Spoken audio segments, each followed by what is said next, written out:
Chapter 71, in which owls are threatened. Chapter text Quidditch tryouts were interesting in that Ron tried out and got in, which was even better. Excellent, Harry said, giving Ron a one-armed hug as the team headed back for the castle. It's not too terribly bad playing in front of a crowd, is it? Ron asked. You'll feel like you're going to throw up the first time. After that it's background noise. Now don't be telling him that, Fred said. You want him sweating a little. Pity we didn't have room for Ginny, George sighed. Could have had all the Gryffindor Weasleys playing at once. Ginny's reserve seeker, and from the sounds of it there's enough Weasleys attending right now to fill a team, Angelina said. True, George said, musing. Say, wonder if Donald is trying out. Or Edmund or Hubert, Fred agreed, equally ponderous. We should see. We should. Don't wait up. The team watched the twins run off with concern. They're not actually going to try that, right? Katie Bell asked. I'm more interested in seeing how they pull it off, Ginny said. So long as they show up to play for our team, I don't care, Angelina decided, heading for dinner. Most all of their classes spent the first class lecturing them on the importance of their owls and setting an exorbitant amount of homework, which didn't really fill Harry with a lot of hope for this year, and meant that Snips was the one who had to open the window for Hedwig when she came tapping. Ah! Harry noised, blinking when Hedwig came walking across his map of Jupiter's moons. Sorry, Hedwig been busy. Hedwig hooted, stuck her leg out for Harry to take the letter. Thanks, Akio Hedwig's treats, he said, flicking his wand at the dorm steps. Gave her a couple before unrolling the letter and smiling at Sirius, telling him how things were at the doghouse. I finally won on the name. Took some bribing on Remus' part, but technically majority rules. He had moved on to penning a response when Ron and Hermione came in, the former aiming for the table Harry was sitting at before collapsing into one of the chairs. Prefect meeting go bad? Harry asked, blinking at him. I've decided the glow's worn off, Ron reported. I have zero time. Soon as Christmas holidays roll round I'm going to sleep. Wake me after New Year's. Miss Christmas presents, Harry told him, despite agreeing wholeheartedly. Between classes, homework, Quidditch practice, the slug club, and helping with remedial potions, Harry barely had time to sleep, and when he did it was to that same irritating, persisting dream of the hall and the door, which had started to upgrade to making his scar prickle in the mornings. I would, Ron agreed, tugging the letter over. What is this? Is it from Sirius? What it say? Sirius finally won. It's the doghouse. Ha, at least you're doing your homework, Hermione said, coming over after completing a circuit of the dorm. How's things? We're wondering if you got a time turner again, Harry told her. No, that thing drove me crazy. Then how are you staying on top of everything? Ron demanded. It's called a day planner, Ron. I can't keep one of those on top of everything else, it's too much. Harry rolled his eyes at that, looked over the letter before deciding he'd covered everything. It had taken 2 pages, and he had the feeling Sirius and Remus would like how defense had gone. Heck, Mrs. Malfoy might like it, even. Rolled it up and tied it, looked at Hedwig. You want to wait until morning for this? Hedwig gave him a look that said she was offended he even asked, took the letter and flew back out. I guess I can leave this till morning. What's Snips? Harry asked when Snips squawked and waved at him, looked when Snips pointed out something on his moon chart. I mean, it could be covered in mice. No one's landed on Io yet, he said, correcting his error. I still need muggles on the moon fact-checked, Ron said. It was in 1969, Hermione said. Americans did it. Seriously, you really mean to tell me how?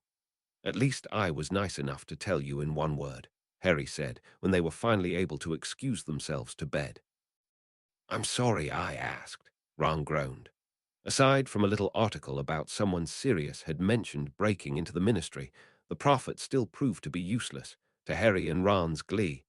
They had been trying to convince Hermione to drop it, although she was stubbornly clinging to the same reasoning Mrs. Malfoy had used. Other than that, Quidditch and homework occupied their time, and nothing noteworthy occupied the prophet until one morning when a large article announcing the implementation of a new High Inquisitor at Hogwarts graced the front page. Sounds Spanish, Harry observed as Hermione started reading the article. No one expects the Spanish Inquisition, Dean said as he passed by. Oh, this is horrible. Hermione said, reading the article aloud to them.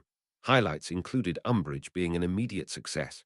Yeah, right. She can't keep students in her class, Ron muttered. The falling standards at Hogwarts. According to her, Harry said darkly, and the approval of one Lucius Malfoy, who's busy with a divorce and really has no standing with his family right now, Harry added. The article ended with a lot of smearing of Dumbledore and anyone who dared to associate with him. Like cancelling your subscription now, Harry asked her when she finished. Oh, this is outrageous, Hermione seethed, had a double take at Ron. Why are you so happy? Oh, I can't wait to see her do McGonagall, Ron said, grinning. Umbridge will never know what hit her. Fred and George reported that Umbridge inspected their charms class, while Ron brought the news that she inspected divination. And I tell you what, I'm not a big fan of Trelawney, but boy did she give her a hard time, Ron told them. Umbridge, I mean, not Trelawney. Umbridge gave Trelawney a hard time.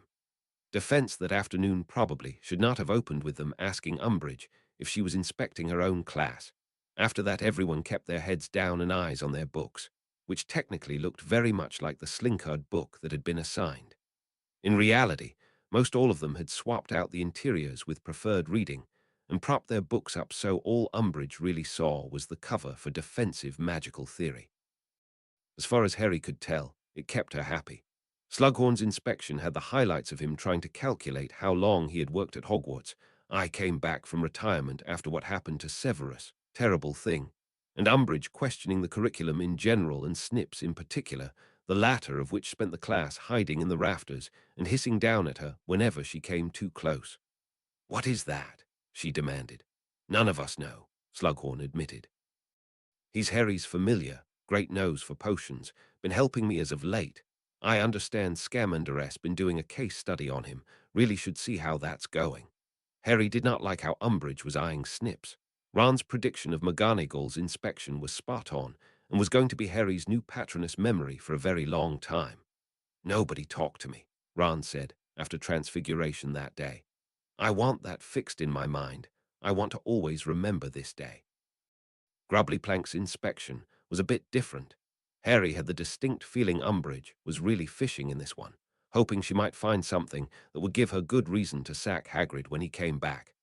A few of the Slytherins were happy to give her accounts of the dangers of the class, Pansy in particular relishing telling her about the Scroots. Draco had a sour look on his face, and Harry knew he had one too. Yes, Hagrid was a fine teacher, but it was hard to spin the Scroots in a positive light. Draco, dear, I understand your father is on the school board, Umbridge asked him sweetly. Last I heard, Draco said stiffly, ears pinking as everyone tried very hard to act like they weren't listening. And would you say your family's favorable position led Professor Hagrid to granting you favors? Come again. I understand the hippogriff you have registered to you came from Professor Hagrid. Oh dear, Blaise muttered. Now let me stop you right there. Draco said loudly, rounding on Umbridge fully. I got Buckbeak because I worked my butt off to prove I could handle him, and it took Hagrid, Slughorn, and my mum signing off on it. Weasley over there asked for a Niffler 1 class, and Hagrid told him no and gave a reason why. Although Mr. Weasley's father isn't on the school board, Umbridge said, not losing her smile. Weasley's dad is in the ministry, Draco hissed. My dad hasn't managed to pull that one off yet. And you can tell your boss that his slush funds are about to dry up because Mum's about to take him to the cleaners. With that, Draco stomped back off to the castle. Okay, you know what, Ron said as they all watched him go. I can live with having him as a neighbor.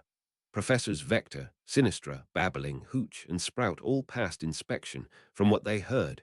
Babbage got a hard time from Umbridge, according to the grapevine, and Binns never did get inspected.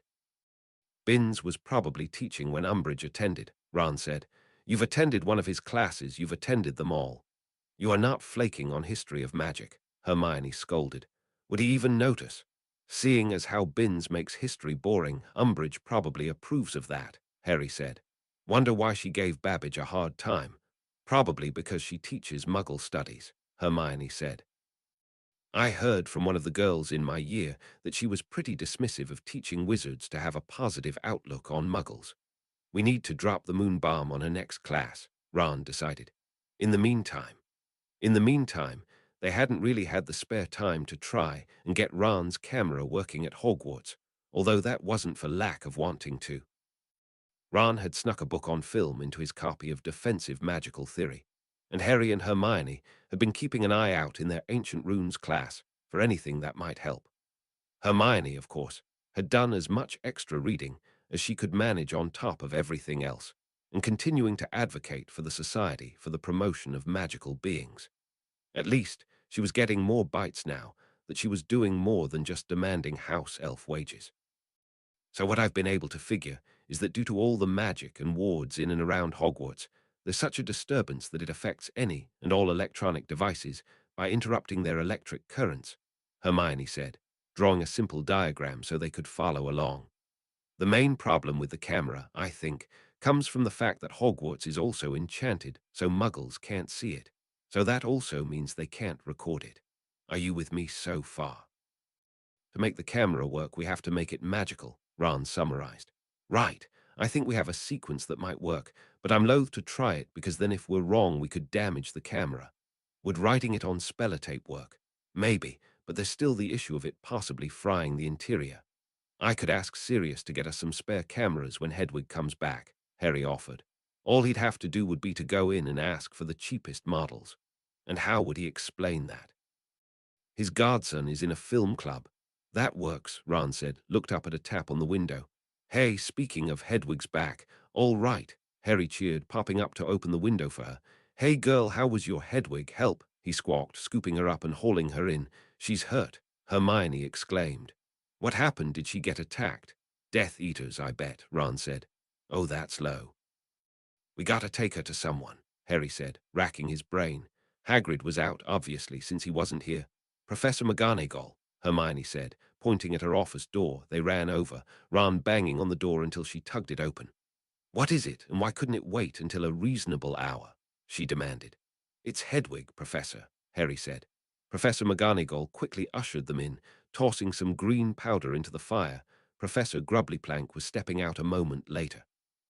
What is it, and why couldn't it wait until a reasonable hour? She demanded. Potter's owl has been injured, McGonagall told her. Oh dear, let me see. She gave Hedwig a once-over, taking note of her ruffled and broken feathers and the way she was holding one wing at an odd angle. Something definitely attacked her, Grubblyplank said. Not sure what. Hagrid's got the school the Strals trained not to attack owls. Will she be okay? Harry asked, feeling like someone had scooped half his innards out and the other half was wanting to join them. She'll be fine. Give her a few days with me and she'll be right as rain. No long-distance flights for a while, though. Where was she flying from? McGonagall asked him. The doghouse, Harry told her. The what? Harry shrugged. Sirius won the naming pool. Oh, good grief.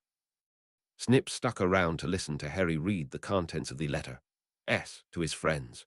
The Mutt and the Wolf, as predicted, had found Harry's defense antics enormously amusing, and while Mrs. Malfoy seemed to as well, she cautioned Harry to be careful around Umbridge, saying she had already given Draco the same advice. Her letter, at least, very much echoed McGonagall's advice, which probably meant Harry wasn't going to take it. He waited until the troublemaking trio was in bed. It took Harry a long while to fall asleep, still fretting about Hedwig, before slipping off, resolving as he flew through the castle that he was going to get this stupid collar off of him before it was all over with. It was the exact opposite of aerodynamic and very annoying. It took him a while to find Grubblyplank's office, slipped in when he did, crawling along the rafters before dropping down to Hedwig's cage. I know it wasn't a Thistral that attacked you, he told her. I am going to get that woman, Hedwig seethed. I don't know how, but I'm going to get her. If a great horned owl can kill a person, I'm sure willing to bet a snowy can. Please be more specific. That stupid toad. She tried to intercept Harry's letter. That stupid toad, Umbridge. It doesn't surprise me one bit that she's intercepting the mail, he said. Probably you're not the first owl she's done this to. I wonder how many she's injured then. She can't get away with this. Agreed, Snips said, flapping his wings slightly. The owlery is probably empty right now. Probably, Hedwig sighed, resting her head against the cage bars and closing her eyes. Currently she was nestled in a thick nest of blankets with what smelled like several healing poultices on her injuries. Slipped down to better sniff at them. Fine, Grubblyplank knew her beans. How's Harry? Took forever to fall asleep, thanks to you.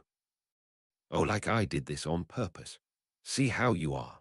Returned to the top of the cage, so as he scanned the office. Definitely looked like she was here on a temporary basis, although it did bear asking the question of what on earth Hagrid was doing being absent for so long. "You going to sit there all night?" Hedwig asked. "I might," he told her. "Then I'll be heading for the owlery to ask the other owls if they've been intercepted too. And then at breakfast you can nip over to Ravenclaw table and tell Marv to convene another order meeting. Or I could tell Trevor. Marv is easier to find." "Fair enough. Consider the bar width, small enough to keep a snowy owl in, but wide enough for him to squeeze through.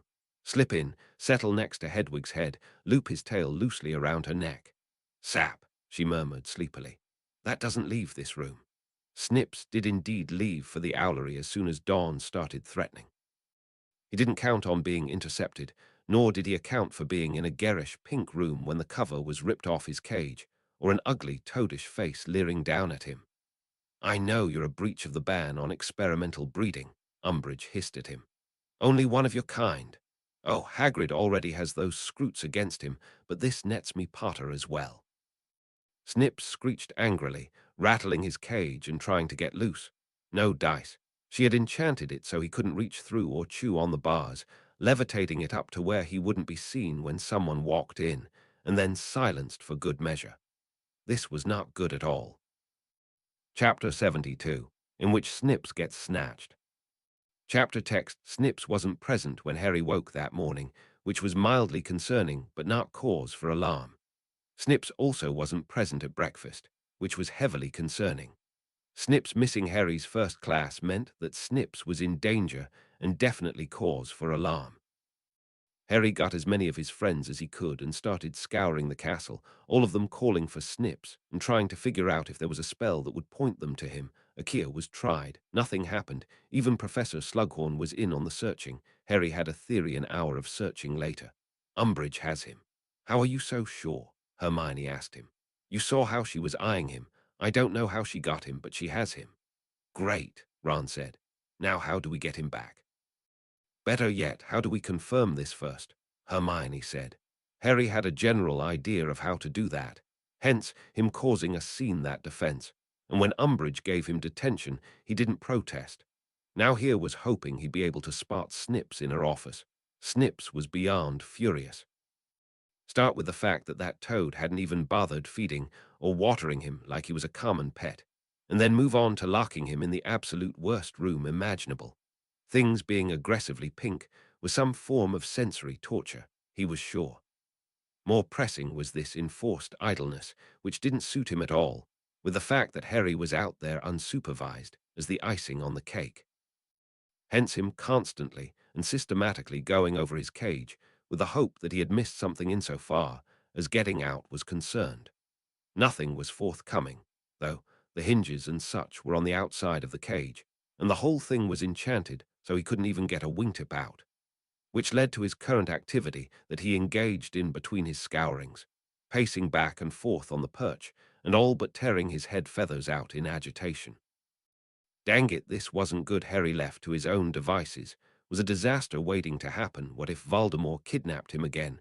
What if the earth had swallowed him whole? What if one of his classmates dared him to drink a tub of bubituber pus for 2 sickles and a pumpkin pasty? He did not trust Harry, left to his own devices.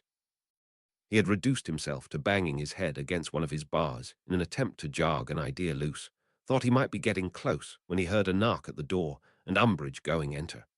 Look, the Victorian collar stopped him from grabbing his own neck in consternation, ended up squawking and falling off his perch when he saw Harry come in. Worse, when he heard he had detention. See. The minute he had his head turned, Harry jumped headfirst into trouble. Grumble as he watched Harry sit and do lines, fly into a frenzy when he saw what those lines were doing to him. Redouble his efforts to get out, ripping out feathers to try and drop on Harry's head to make him look up. No dice. The feathers were being held in place by whatever spell was keeping him inside the cage. Tug on the collar in frustration.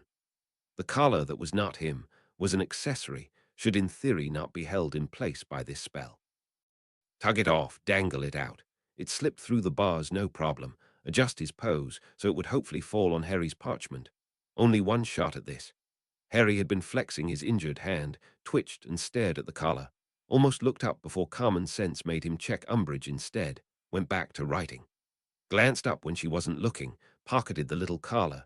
Snips breathed a sigh of relief when Harry finally left, hopefully to get his hand looked at. And yes, he knew that Harry would be careening headfirst into trouble to get him back. But if it got him out of this mess, he'd happily get Harry out of whatever he landed in. Harry reported that his detention had been a success, which Ron and Hermione both questioned upon seeing his hand. "Forget that. That's not important," Harry said, waving his hands negatively and doing his best to ignore the burning from having "I must not tell lies" carved into his hand. "The important thing is, I found Snips. We have to get him back before that toad takes him somewhere else." Ron snapped his fingers. "I know just the thing." Just the thing was the Weasley twins, who were told to make the biggest ruckus that Hogwarts had ever seen, something big enough to get Umbridge out of her office so they could go in and get Snips. "Oh, this brings out the artist in me, Fred," George said.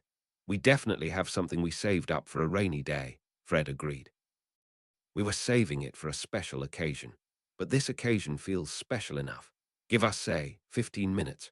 Ron and Harry, meanwhile, snuck out of the dorm via the window and their brooms, Harry using the Marauder's map to find Umbridge's office from the outside and make sure of her location. "Is that going to let us know when she's out of her office?" Ron asked. "I thought Lupin didn't include that in the student maps." "This is the original," Harry told him. "Remus and Sirius gave it to me on my birthday. Dumbledore gave it back to them, and they gave it to me with the stipulation I use it for pranking.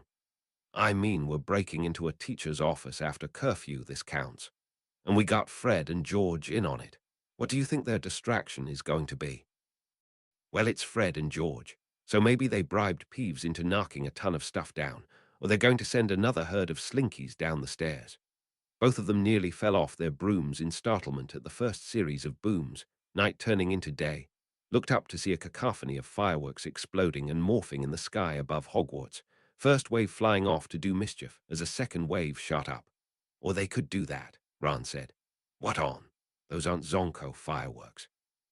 "I don't know, but hide," Harry said, scooting Ron behind a buttress as Umbridge stuck her head out a window. Peek around, watch her gape at the blinding sky before ducking in. Harry didn't even need to bother with Lumos to consult the map. The fireworks were so thick his main concern was getting hit by one. But at the very least, they illuminated the little dart-marked Dolar's Umbridge, running away down the hall, squint at the other names still in her office. At first he thought the second word was Snips, but the map didn't show familiars, startled when Ron shook his arm. "Did she buy it? Are we in the clear?" "I don't know. It looks like there's someone else in there, but they're not moving. We'll risk it. Come on." Follow as Ron cautiously eased his way to the window, angling in such a way that Harry could come alongside. Alohomora for the lock, Revelio to see if there were any traps or suspicious characters. Accio didn't work, which led Harry to leap in, pulling his firebolt in after him, use it to get up to where Snips was, little familiar busy railing soundlessly at him. "Good to see you too," Harry said as he grabbed the cage. They'd figure out getting him out of that later, but for now they had an escape to pull off. Hopefully everyone was too distracted by the fireworks to notice. They made it back to the dorm without incident. Harry had the impression they could have walked up from the front doors with a band accompanying them and no one would have noticed.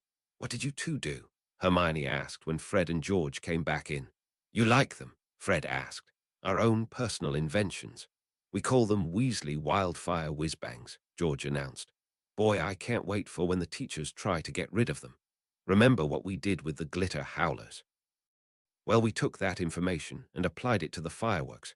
Pardon us, we need to be taking notes. This is functionally our test run. So this explains a lot of the noises coming from their room over the years," Ron decided as Fred and George retreated to a table piled with books by the window. "And here we thought they liked the noise." "One more, aha," Hermione noised, finally vanishing the cage around Snips.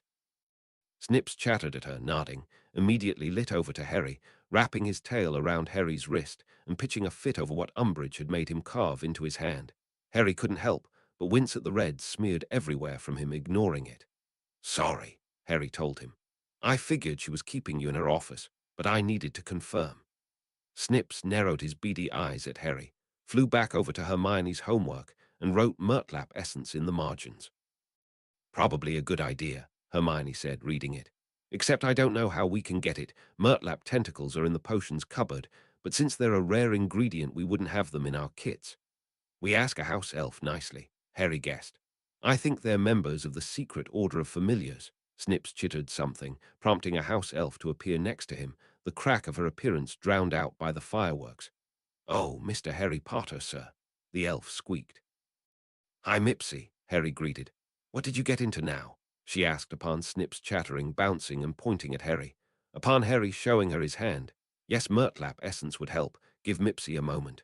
She indeed was only gone a moment, came back with a bowl of something yellow and a platter of snacks for them. Your hand goes in this one, Mr. Harry Potter, sir, she said, motioning for him to sit down as she put the bowl on the table. And you need to come see Madame Pomfrey in the morning about that awful cut. Nasty dark magics were involved, Mipsy can tell. Thank you, Mipsy, Harry said, sighed with relief when he stuck his hand in the bowl. I'll definitely see Madame Pomfrey in the morning, but this helps, thank you. Mipsy nodded. I'm sure Mr. Snips will remind you. Have a good night. Please stop getting hurt. I'll do my best. On the one hand, I'm still against the exploitation of house elves, Hermione said once Mipsy had left. On the other, she gave Harry immediate medical attention and gave us snacks to boot, Ron said, taking a mug of steamed milk. Okay, I'm going to just hold this for a while. It was getting nippy out there waiting for our distraction. But the important thing is, we got Snips back, Harry said, offering Snips one of the smaller cookies from the tray. She didn't do anything awful to you, did she? Snips still looked hot enough to fry eggs on, took the cookie and attacked it with a vengeance. So that's a yes, Ron said, dunking a different cookie in his milk. Or you said he was above you in Umbridge's office, Hermione said. He probably saw what was happening and hated that he couldn't do anything about it. Snips pointed at her, dunked the remains of his cookie in Harry's milk and polished it off. Looked over to where the twins were now plotting, apparently debating. Flew over and landed on their desk, to everyone's consternation. The twins looked up, stunned, watching as Snips tugged a book out from their pile and started flipping through it. And what's the little veggie pusher up to now? Fred wondered aloud. Something peculiar, no doubt, George agreed. And then Snips stopped, looked at them both as he tapped a spot in the book. The twins read it. I don't know, George said. This smacks of revenge to me. Most potent revenge, Fred agreed. Are we understanding you correctly? Snips nodded pointedly. Fred and George offered their hands, which Snips shook with his tail, one at a time. Welcome to the dark side, Snips, George said, a wicked grin on his face. Chapter 73, in which letters get sent. Chapter text. Harry almost felt sorry for Umbridge, knowing what was coming. Almost. Because she had made a most pointed enemy, and one that could fly and hide and maneuver students around with the best of them. Harry, Ron, and Hermione were never ambushed on their way to class, and when they had to go to Umbridge's, Snips would fly away and find the twins. And Snips was most definitely the sort to hold a grudge and act on it, Harry figured. So he wasn't surprised when Umbridge started finding herself with firecrackers dropped right behind her, Snips having flown overhead and dropped them and flying off as she yelped in alarm. The firecrackers in question were of the twins' own invention, exploded on impact, and did not go out without a fight. Umbridge was more often than not sighted with a frazzled and smoking appearance in the coming weeks.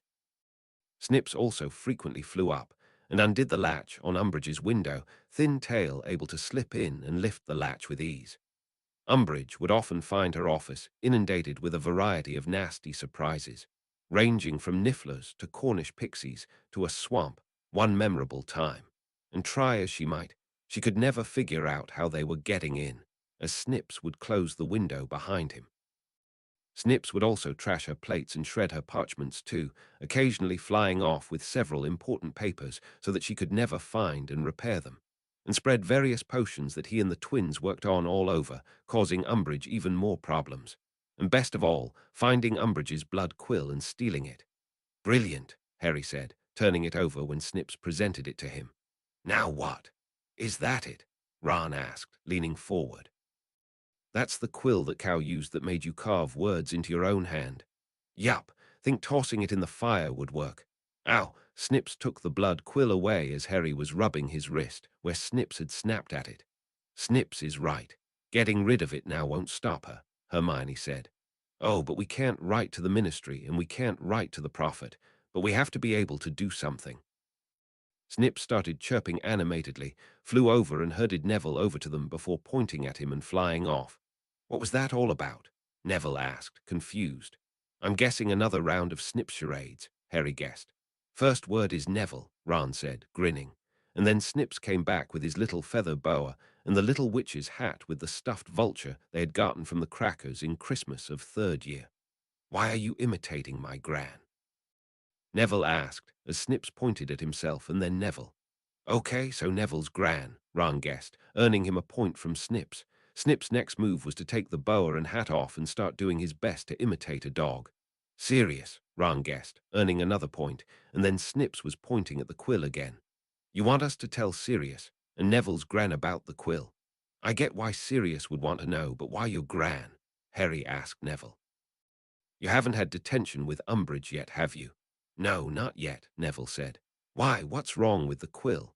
Within short order, Harry had shown Neville his hand and filled him in. That's awful, Neville squawked. That's a dark object being used on students, now I get it. Snips wants to get the Wisengamot involved. Harry and Ron both looked at him blankly, although Hermione got excited. Could we really? She asked. Sure, Gran represents the Longbottom family, and I bet Sirius has probably been reinstated, seeing as he's the only representative of the House of Black.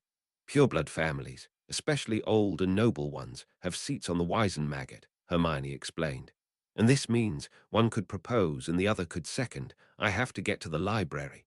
And she's off, Ron said as she took off out of the portrait hole. So, summary is we're not tossing the quill. Could we really bring this up to Wizarding Court?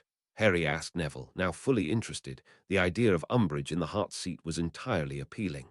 Yeah, Neville said, shrugging. I mean, we'd have to provide evidence of what happened. I could ask Colin to take a picture. Even after a week and Madame Pomfrey's treatment, the scars hadn't exactly faded. Right, and you could provide your memory of the event or take Veritrucerum and testify against her. It's someone who'd actually listen to us, though, Ron said, thinking. Everyone is in Fudge's pocket, most of the Wisengamot included. I could write to Dad, but with Umbridge monitoring the mail. Snips CRR'd and waved him off. I guess Snips has that covered, Bones. Susan Bones. Her aunt is the head of the Department of Magical Law Enforcement. Remember she said that? Yeah, Harry said, nodding. That's how she knew about the Patronus. She would be a good one to contact, Neville agreed. We can ask Susan to ask her, use Snip's way of getting the mail out, and hey, Harry said, spotting Snips doing a very good imitation of a certain Ravenclaw. Luna's dad, he writes the Quibbler, I bet he'd run an article about it. I'm guessing we've got a lot of writing ahead of us, Ron said. Snips wasn't done yet, though disappeared up the stairs, came back down and deposited a business card next to Harry. What is that? Neville asked, eyebrows going up as Harry read the card and started smiling. Harry turned the card so the others could read it. My lawyer. By the time Hermione came back, it was to find that the boys had formulated a plan, and she quickly set to bolstering it with the numerous facts and cases she had looked up and taken notes on before Madame Pince had kicked her out of the library.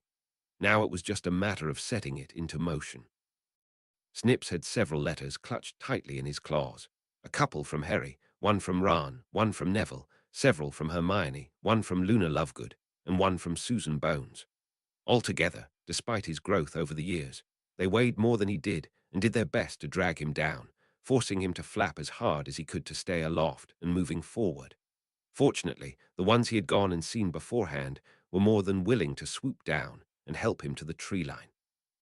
Ah, he noised, flopping down on a thick branch as soon as he touched down. Flying letters about is a lot more work than it looks like, isn't it? Hedwig asked, sounding amused. Fortunately, all I needed to do was get them away from the castle, Snips said, pushing himself up and loosening his death grip on the letters.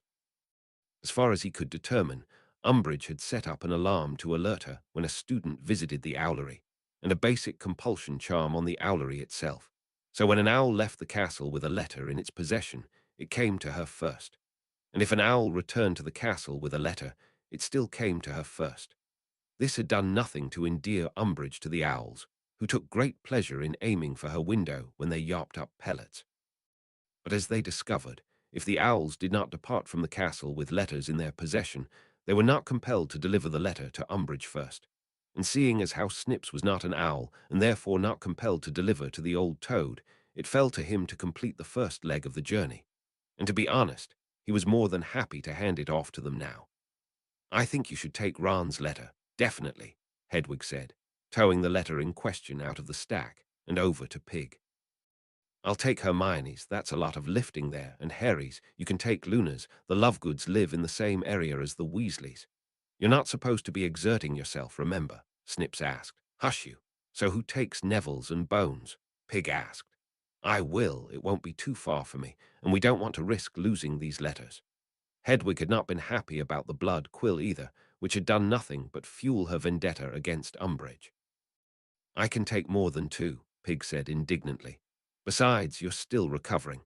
Hedwig puffed up angrily at that. Snips poked her with his tail. "He has a point. It will not kill you to share those letters."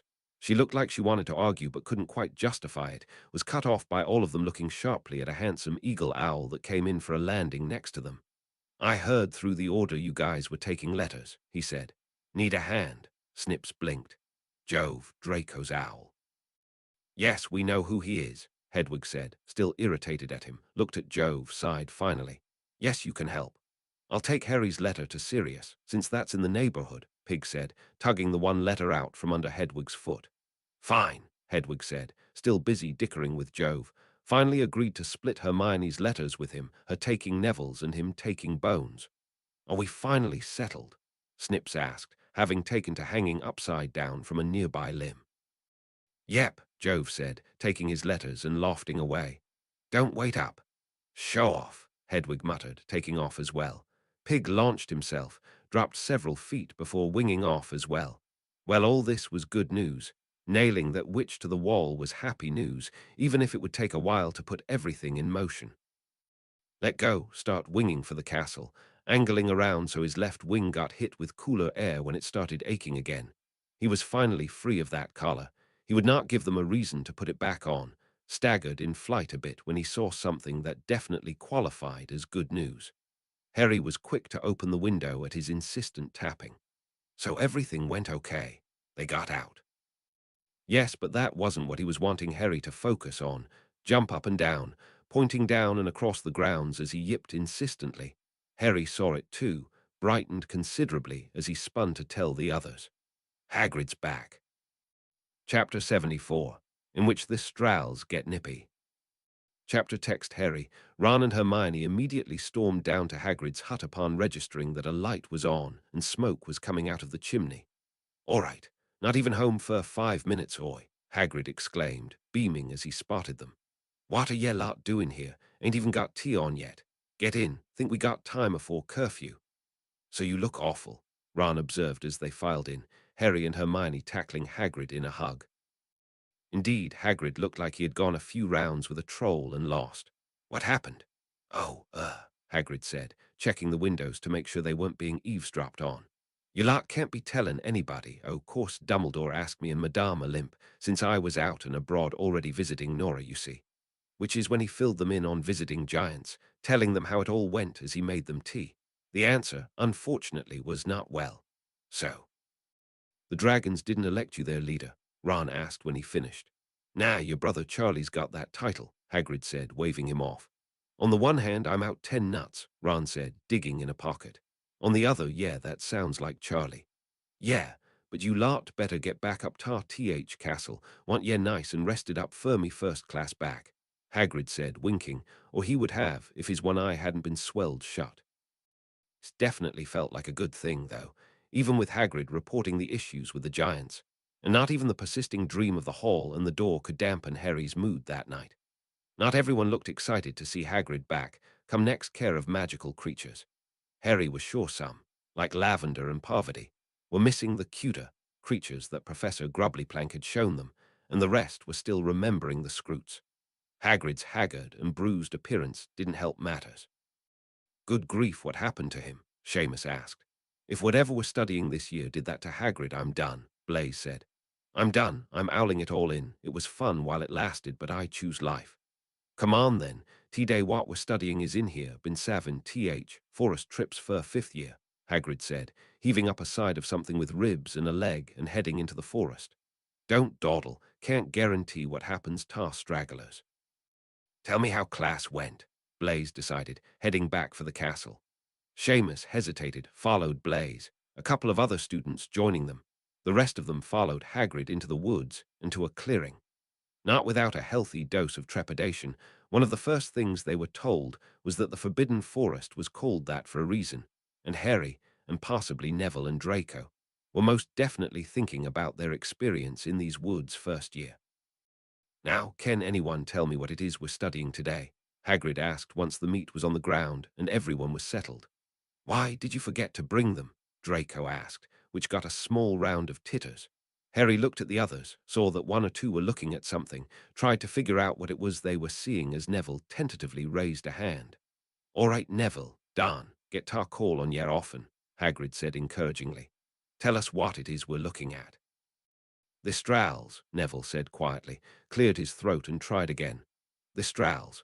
Thar's right, very good, Neville, 5 points, and I'll give you another 5 if you can tell us why the rest can't see M. B, because you can only see them if you've seen somebody die. Dead silence, finally punctuated by a shriek. Harry looked to see that the haunch of meat Hagrid had thrown down looked like it was being eaten by thin air.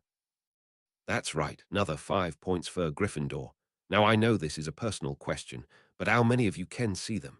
Hagrid asked, raising his own hand. Very few students followed suit. Can't say that's a bad thing. If and ye look at page 196 of your monster book, ye can see what they look like. Hem hem. Hagrid, who had not yet had the displeasure of meeting Umbridge, looked at the lump of meat again, like he thought one of the Lestrals had come down with something. Harry, who had unfortunately had the displeasure, groaned deeply before turning to glower at Umbridge. 10 points from Gryffindor for that face, Mr. Potter, she tutted, tapping her quill against her clipboard as she marched up to Hagrid. Mr. Hagrid, correct. Yes, Hagrid noised, looking bemused at her appearance. Can I help you? You received a letter today informing you of your inspection, correct? I got a letter, been a mite too busy to read it just yet, teaching class right now, yes see. As the High Inquisitor of Hogwarts, it is my job to inspect your class, Umbridge said, tone pitched like she was talking to a small, mostly deaf child, and peeved that she had to do so. The letter would have told you this, had you bothered to read it, or if you had bothered to be here at the start of term instead of absent for several weeks. Hi, what? Hagrid asked, baffled. Good grief, ma'am, I really do got to focus on class here. And what is it you're teaching them about? The Strals. Oh, wait, ye might not be able to see them. Anyone got their books open to the Stral page? Thanks, Rancy. Illustration really don't do them justice, pity about the death thing. Are you aware, Umbridge said, still sounding like she was talking to someone slow and hard of hearing, that the Ministry has classified the Strals as highly dangerous? Only if ye fall off M while flying on one, and since ye gotta see M first, that's a low chance, Hagrid said, handing Ron's book back. Now, this herd here is probably the only trained herd in Britain, trained M myself. Are they safe? Parvati asked, looking like one had possibly brushed up against her. Course they are. Matter o' fact, ye encounter M on the regular. This herd here pulls the carriages for the school. Dumbledore even flies. M sometimes when he don't feel like apparatin. I'll wait a mo, I got summat. Remember that Revelio spell you lot learned last year? They did, and after the first cast, Harry decided that he preferred his Thestrals invisible. They were leathery lizard-like horses with bat wings that looked horribly underfed and bony. How's that working? It do it fur ye. Parvati ye can look, you know, Hagrid said, looking at her.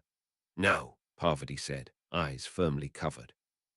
We learned in divination that they're bad luck if you see them. That's really juice the death thing, Hagrid assured her. These blokes get a lot of superstition attached to them. Do you consider the creatures Professor Hagrid shows you to be dangerous? Umbridge asked some of the Slytherins. Yes, Pansy said. Absolutely, Draco said. Because anything is dangerous if you aggravate it long enough, me included. Umbridge narrowed her eyes at him, like she wasn't sure if he was coming down on her side or not. Hagrid looked concerned and a bit bothered. Ma'am, Hagrid said, can ye give me a few minutes? I'm trying to teach the students and kind of need them focused up here afore the Revelio fades. Now this fella is our oldest one, easily me favourite, Tenebrous, first male we got. Those 5 over there real quick. Those were the females we started with. They eat meat and are attracted to our blood, also like eating birds, but we've trained them not to go after owls. Would you consider Professor Hagrid to be a good teacher? Umbridge asked Neville. Ah, Neville noised, startled. Ah, yes. Students are too intimidated to say anything, Umbridge muttered as she wrote on her clipboard. No, it's not that. Oi, Hagrid noised, now firmly irritated. Miss, who are you again? Professor Dolores Umbridge, Senior Undersecretary to the Minister of Magic, Defense Against the Dark Arts Teacher, and High Inquisitor of Hogwarts, Umbridge snapped at him.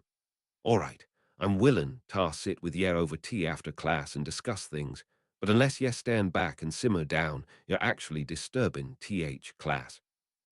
You don't want to be agitatin', an animal with your attitude, that way leads ye tar gettin' hurt. Are you threatening me? Umbridge demanded. I'm tellin' ye, if we were coverin' hippogriffs right now, I'd be having tar cut the class short to take ye tar the hospital wing. Well, I never. What she never did was lost on everyone. Harry had noted Snips flying over to one of the Listrals as they faded, chattering something in its ear before clinging to its opposite side. If Harry had to guess, he had asked it to bite Umbridge on the posterior, and it had been more than happy to oblige. No bad Tenebrous, see? Hagrid asked. Ye took a perfectly well-trained Listral and drove him tar-nippin'. Are ye okay? Umbridge narrowed her eyes at him. You can expect my report on your teaching ability very soon. And with that, she huffed her way back up to the castle. Well, that don't sound good, Hagrid decided. It was not. Probation. Harry demanded over tea at Hagrid's the next day. What does that even mean? Means she'll be monitoring every single one of me classes, Hagrid sighed. Gonna have tar change me curriculum, was gonna show you lot some good ones this year. Can't you contest it? Hermione asked. Brought it up tar Dumbledore, explained situation. Blinkin' Toad's got his hands tied, though. Dunno what she got going on in that head o' hers. She's foul, Hermione said vehemently. She isn't teaching us any magic, and then she pulls stunts like what she did to you on the other teachers. To be fair, her trying it with McGonagall is going to be my Patronus memory, Ron said, reminiscing. That was glorious. Ron, she's already done it to Trelawney, Harry said. Got her wound up so bad she started wandering the halls. She's at every class too, Ron said. Umbridge, I mean. Trelawney's got to be there since it's her class. Been bugging her at every turn, asking her this and that and the other, and getting her so turned around she can't teach. I'm sure it won't be nearly that bad, Hermione assured a concerned-looking Hagrid. Hermione, unfortunately, was wrong. Chapter 75, in which meetings occur. Chapter text. Now, to be fair, all this was bad enough without the advent of the High Inquisitorial Squad, or whatever Umbridge called her snitches. Saying that, Harry really didn't expect Malfoy to go and join that squad. He had been pretty certain he hated Umbridge. Maybe he was looking for brownie points. Either way, he was spoiling for an explanation, and decided upon spotting Malfoy that tea with Hagrid could wait a few minutes. Malfoy saw him coming, assumed a haughty attitude as Buckbeak supervised. Potter, Malfoy, Harry returned stiffly. He had been kind of hurt by Malfoy's return to form after everything. You want to explain yourself? Malfoy glanced at the castle, then at Buckbeak, who nodded and walked forward, pushing Harry behind Hagrid's hut as Malfoy hid behind his flank. Malfoy, what? Okay, we should be good, Malfoy said, suddenly switching back to the nicer version Harry had gotten used to. I don't think the toad is hiding in Hagrid's hut. Wait, what is this? Harry asked. Malfoy rolled his eyes. Seriously, Potter, the hat wanted to put you in Slytherin. Where's your cunning? Harry and Snips exchanged glances, the former finally giving an appreciative R as it sank in. You're playing both sides. I think it's clear from the one creature's class that we can't take her head on, Malfoy said. So now it's time for the underhanded approach. I was going to ask you if you had any ideas, but... Well, to be fair, you switching from nice to a prat, and then back to nice threw me, Harry pointed out. I need more of a heads-up. You don't get heads-up in this sort of game, Malfoy said, exasperated. Mother told me about my godfather. He played both sides in the last Wizarding War, and if either side had figured him out, he would have been dead. Course, he's dead anyway, but it's doubtful Carson was actually that competent. Harry blinked. Wait, your godfather was Severus Snape. Foy nodded. Mother's been telling me a lot of what happened, and to who? I think she's trying to dissuade me from following in my father's footsteps. Considering the last time Harry had seen Lucius Malfoy outside of that scene in the Ministry had been in a graveyard with Voldemort. That seems like solid advice. Malfoy nodded. So my guess is you have no plan. Actually, we've been talking about teaching ourselves some real defense, Harry said. But the problem we keep running into is where to have it. It'd have to be somewhere she could never access, yes, Malfoy said, which rules out most of the castle. And we can't have them during Hogsmeade visits, she just shut those down. Think, there's ways to sneak out of the castle, but again, that's kind of risky. Snips nipped at his nose to get attention, slimmed down and started wavering a bit like a snake. Wait, Harry said, cartoning on. The Chamber of Secrets. Malfoy made a face. Is that even feasible? Don't you have to be a Parselmouth to get in? You only have to know one word of Parseltongue, and that's open, Harry pointed out. The monster in the chamber is gone. It was taken away in second year. It was cleaned up in third year. It could work. Malfoy nodded, considering. And since you have to be able to say the password, it could work, he agreed. Pity you can't cast a Fidelius charm in Hogwarts. That would have been a nice extra bit of security. I'm sure Hermione will figure something out, Harry said. I don't suppose you'd stand an invite, would you? Probably best if I don't. You need an inside man. We need a better way to exchange notes. Snips is properly peeved enough that he'll volunteer, Harry pointed out, glanced at Buckbeak, an idea occurring to him. Maybe the secret order of familiars would be interested. Buckbeak snapped his beak appreciatively. That'll work, Malfoy said. I'll let Ross and Fergus know. They'll start fielding Slytherins who'd be interested. They ironed out a few more details, Harry agreeing to have tea at Hagrid's to avoid having them seen together. Hagrid seemed amused when he opened the door to find them there. What's all this, then? He asked. We're fighting the patriarchy, Malfoy said. Right on. Their next Hogsmeade trip had them heading for the 3 broomsticks with chroma caps and different house uniforms on, Hermione with a big folder tucked under an arm. Claim a table and wait, stand and go to the bar when Malfoy came in with a box, similarly garbed, and went there. Can I help you kids? Madame Rosmeter asked. We've organized a hippogriff party, Malfoy told her. I owled ahead about her room. Right, up these stairs. I have some refreshments set up, but I'll send some more up in a minute. So I wasn't aware we could do this, Harry said once they were in. He recognized the room as the one Fudge and the teachers had had their meeting in back in third year. We run the risk of being suspicious, but it's harder for anyone to eavesdrop, Malfoy said, taking his hat off. Slytherin, really?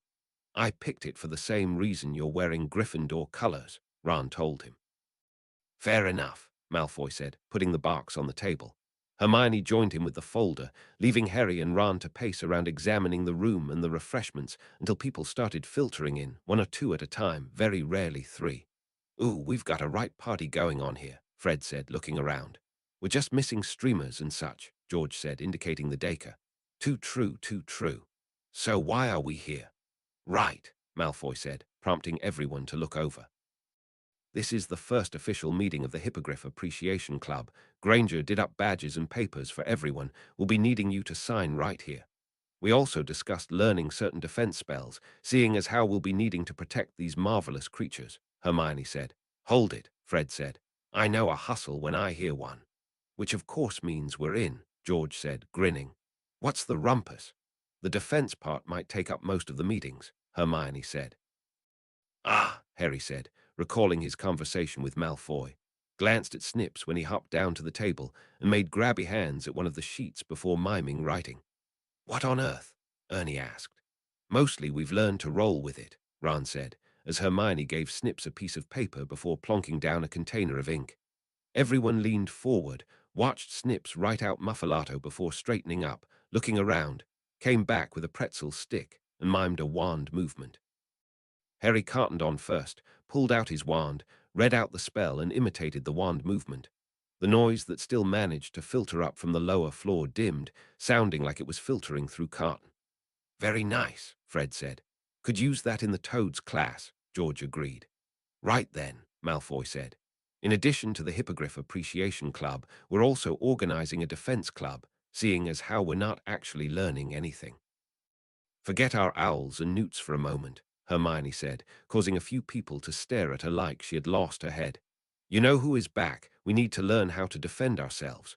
Oh, not this again, Someone Harry didn't recognize muttered. Look, Ernie said, tone reasonable. Not that we don't believe you. Speak for yourself. But right now all we have is evidence that you're right is your word. People don't want to panic on that little bit. But you'll take Fudge's word that everything is hunky-dory? Harry asked. I saw what I saw. I don't gain anything by making this up. I think that rag proves it, he added, pointing at the copy of the Prophet left under the salt and pepper shakers. The one kid made to open his mouth, stopped at Malfoy's glare. When I came home after fourth year, my parents were having a row about allegiances, he said evenly. My father was still acting tender from having the Cruciatus cast on him by you-know-who. You have more than Potter's word. There was a long, awkward pause at that. Also, the bit about how we all were attacked by Dementors on our way home feels important, Ron said. If Harry didn't know the Patronus charm, we'd all be dead, or worse. Which is part of my point, Hermione said. Harry knew the Patronus charm, you didn't, even if it was some freak accident, which is horrifying to think of. By the way, we still need to know how to defend ourselves. Even if there's nothing to defend ourselves from, we don't lose anything by knowing how to defend ourselves. And if that toad won't do it, then we have to do it ourselves. Yes, Luna. Fitzherbert asks that we find a new descriptor for Professor Umbridge, she said airily. Apparently the comparison has been hurting Trevor's feelings. Understandable, Neville said. Agreed. Motion carried, George said, tipping his butter beer. What about Hag? Do we know any Hags that this would offend? Probably all of them, but since we don't know any personally, Fred said. Very true. Okay, most of you I get, Ron said, prompting Harry to look. Now why are you two here? Malfoy looked up, seemed as startled as Harry to see Crabbe and Goyle there. Why are you two here? Well, you weren't invited. We know you think we're stupid, but we know better than to think we're safe because of who our dads work for, Crabbe said, arms crossed. Also, we really did think it was a hippogriff party, Goyle muttered. Malfoy seemed baffled by this, decided to settle his attention back on the mouthy kid. There, you've got 3 Death Eater kids who are vouching for Potter. Any other questions? Granted, you don't even need that, Blaise said from the end of the couch he was perching on. If we don't practice out of class, we fail our owls. Simple as that. Or our exams, Ginny added. Or our newts, Fred added. Not that we're too chuffed about that, but some people might be, George said. Which leads to our next problem being where to practice, Ernie said, warming to the topic. Obviously, we can't practice where Umbridge can find us, and doing it in Hogsmeade isn't feasible. We were thinking about the Chamber of Secrets, Harry told him. Isn't going to work, Ron said, frowning at the Marauders map. I've been thinking about it, and Auras have been through it twice. The Ministry knows about it. Then we need a better idea. Ooh, we actually have one, Mauve said, slithering off of Luna and onto the map. Was the 7th floor on this? Thank you, right here, she said, pointing her tail. There's this tapestry with some guy trying to train trolls, heard about it from the house elves. The come-and-go room, they call it. Reminder that the rest of us don't understand this, Ron said, perked up when Harry explained. That tapestry that Dumbledore told us about that time. That's the big secret behind it. Mauve nodded, waved her tail for Fitzherbert to jot down how to get in. You pace in front of it 3 times thinking about what you want, and it'll turn into what you need. So if you need some place to train, it'll turn into a training room, Harry said. Exchanged glances with Hermione, who recognized the name of the room as well, looked back at Mauve so he was speaking Parseltongue. About that thing they found in that room last year. Obviously it's not there anymore, Mauve said, waggling her head a little. And it won't turn into that room unless you're looking to hide something, according to the house elves. Secret rooms, clandestine meetings, rebelling against the local government, George said as the others discussed this all amongst themselves. Freddie, I do believe our last year is going out with a bang. To be fair, Georgie, we knew that after we started testing our fireworks, Fred said. So we're all in agreement. Hermione asked, when she got no objections.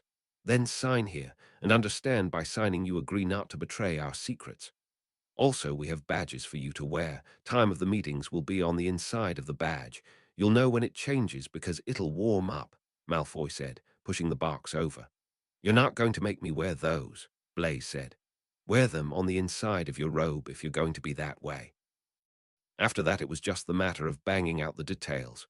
Whether or not first or second years were allowed to attend was debated, on the basis of whether or not they could effectively keep a secret.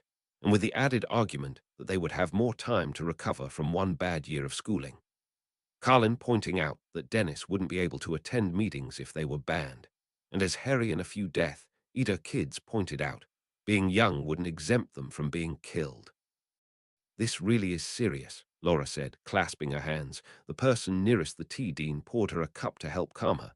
"Hopefully it won't be for very long," Harry told her. "Just because Valder MMPH. Don't say it," Gaul said, being the one who covered his mouth. "Dad told me about it, you know, who's looking into making it taboo." "Blair, what does that even mean?" Harry asked. "I've heard of that," Hermione said, putting her wand away. "If you say a word that has a taboo cast on it, then whoever cast it is alerted. And the only ones who'd say his name would be people who work for Dumbledore," Draco said. "You know what, Fred?" George said. "We can apparate now. I'm thinking we get us a big room full of fireworks, activate the taboo, and then cast a few fire spells before making ourselves scarce. Let us know when Moldy Valdi gets that going," Fred told them. "What?" he added at the confused looks he was getting. "Technically, we're not saying his name. You're seriously proposing pranking the darkest wizard in almost a century," Blaise said slowly, when the twins confirmed. "If you survive, look me up. I want to know how it turned out." "Well, by all accounts, we can't singe off his hair. He doesn't have any." Harry had to take a few minutes to recover, and by the time he was done laughing, the mood of the room had improved considerably. After that, it was just a matter of ironing out a few more details, and then having everyone swap ties and robes, Fred and George handing out complimentary chroma caps, before leaving singularly or in small groups. When it was just a handful of them left, Harry left a few galleons on the table and followed the rest of them out. "Why did you do that?" Malfoy asked him. "The room was already paid for." "It's called tipping," Harry said. "It's an American thing. And you are doing it, why?" "Firstly, it's a nice thing to do. Secondly, it drives my Uncle Vernon crazy when people do it." Malfoy considered this. "I accept the petty reasoning. Somehow I thought you would." Chapter 76, in which Harry goes clubbing. Chapter text granted. Harry was bracing for some new wrinkle. Had it confirmed when a new educational decree came out announcing that all extracurricular clubs were now banned and would require the approval of the High Inquisitor to be reinstated. "Well, that was fast," Harry observed. "We talked with Malfoy during the prefects' meeting. He's reasonably sure he can get the Hippogriff Appreciation Club going again," Hermione said. "If all else fails, he's prepared to bandy his father's name about." "My father will hear about this," Ron said in a passable imitation. Granted, Malfoy's father was probably also able to hear the reaction to learning that this also covered Quidditch teams. "They can't cancel Quidditch," Harry exclaimed, had to take a moment. "I really need to see how Wood's doing. I think he's haunting me." "He's still alive, last I heard," Angelina told him. "Listen, until I get the Quidditch team reformed, please try not to set off Umbridge. Honestly, my main goal in life is to avoid her as much as I can." "Same," Ron agreed. "Think we could just skip her class?" "Not if you want her in a good mood," Hermione said. The first chance they got, Harry, Ron, and Hermione slipped off to the 7th floor to track down the tapestry of Barnaby the Barmy and test out the come-and-go room. 3 times back and forth, thinking of what they wanted, and "Wicked," Ron gusted when they stepped inside.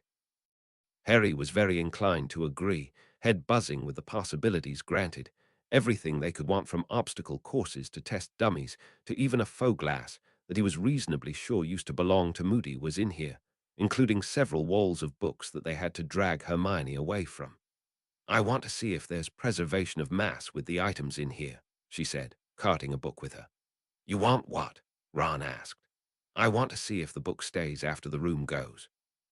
"Ha," she breathed when the book persisted after the door faded. Harry and Ron had to cart her away to keep her from running back inside, encountered Dumbledore on the way back down to the Great Hall. "I admit I am curious as to what led to this," Dumbledore said. "We were investigating certain tapestries," Harry said. He always had the sneaking suspicion that lying to Dumbledore was a waste of time. "Can't go into detail right now, though. Very hush-hush," Ron agreed. "Matter of fact, you never saw us. We never saw you." Dumbledore nodded. "Well, seeing as how I've been accused of going senile in my old age, it's very possible that I, in fact, didn't see you. Perhaps I should get Poppy to check my eyes. I'll have to schedule an appointment." Fortunately, I have you to stave off accusations of talking to no one, he told Quincy as he walked off. I'll be honest, sometimes I don't know what to make of Dumbledore, Ron admitted once he was gone. Saying that, I'm reasonably sure that's my goal when I grow up. You could do worse, Harry said amiably. It took a few days to settle on a proper first day, helped along by the fact that Angelina was willing to cancel practice on account of the grounds doing a good job of imitating a swamp. Fred and George confessed to threatening to build an ark if she insisted. Hermione, of course, went straight to the books when the trio arrived early, Snips flying up to the rafters to look over everything. Harry ran up a short flight of stairs, Ron following, to see that the scaffolding crisscrossing over the obstacle course would allow them to see the whole of it while someone was running it. I've decided this is my favorite room in the castle, Ron announced, started when the obstacle course changed. What the? Ron, look at this, Harry said, waving him over to a panel with several buttons on it, different runes on each button. Watch, I can change the combinations up here so we can run different scenarios in the obstacle course. Oh, wicked. Yes, definitely. This is my favorite room in the castle. Indeed, after checking everything over, Ron only had one complaint. We should have drinks or something. You know how thirsty we got when Practic E. He yelped, leaping back at the loud crack. Hi, Mipsy, Harry greeted. Hello, Mr. Harry Potter, sir, Mipsy greeted brightly, holding up a tray. One of you said you were thirsty. Yes, but how did you know? Ron asked, pointing at the tray. We is in the come-and-go room, correct? She asked, looking around as Hermione came over. This room can do many things, but it cannot make food or drink. Therefore, when someone inside asks for such, it reaches out so that it can fill those needs. Yous asked for a drink, and we house elves were notified. Tea. Thanks, Harry said, taking the tray. Let me put it on the table here. This is definitely my new favorite room, Ron said. Hey, Mipsy, the tea is great, but could you maybe bring some cold drinks by later? We're probably going to be doing a lot of running over there and we'll need something like that. Mipsy could, she said, looking around. Mipsy will also get Tanith to make snacks. You don't have to, Harry started, but she was gone before he could get any more out. Okay, then. Mipsy came back after a few people had come in, assured them that snacks were forthcoming before popping off again, leaving Harry to focus on outlining what they were doing and how they'd be starting off with refreshers of basic spells and pairing up those who were good at the spell with those who needed work. Was pretty far into the revision work for the disarming charm when there was a loud crack and then a whump of displaced air. What the? Ron blurted as everyone looked around, had a double take at a table loaded down with snacks. Tanith has made snacks, a house elf said brightly. You're going to have to accept Dumbledore's raise for this one, Ron said, staring at the spread. Master Dumbledore did make a good argument this year, Tanith mused. Will the young masters be needing anything else? No, Harry noised. This is really more than enough. Possibly, but Tanith has had to learn how to account for teenage appetites. Smiled brightly at them. Enjoy your teenage rebellion, young masters. And with that, she was gone. So I don't think I've ever actually been told that before, Dean said. Ron shrugged, tipped a sandwich at him. To teenage rebellion. As for the matter of the younger students and those Slytherins playing both sides, the prefects and a few others made it a point to arrange tutor sessions in their respective common rooms, discussing how best to perform spells and practicing frequently. Umbridge, of course, took umbrage, but as the heads of house pointed out, there were no rules against older students tutoring younger ones.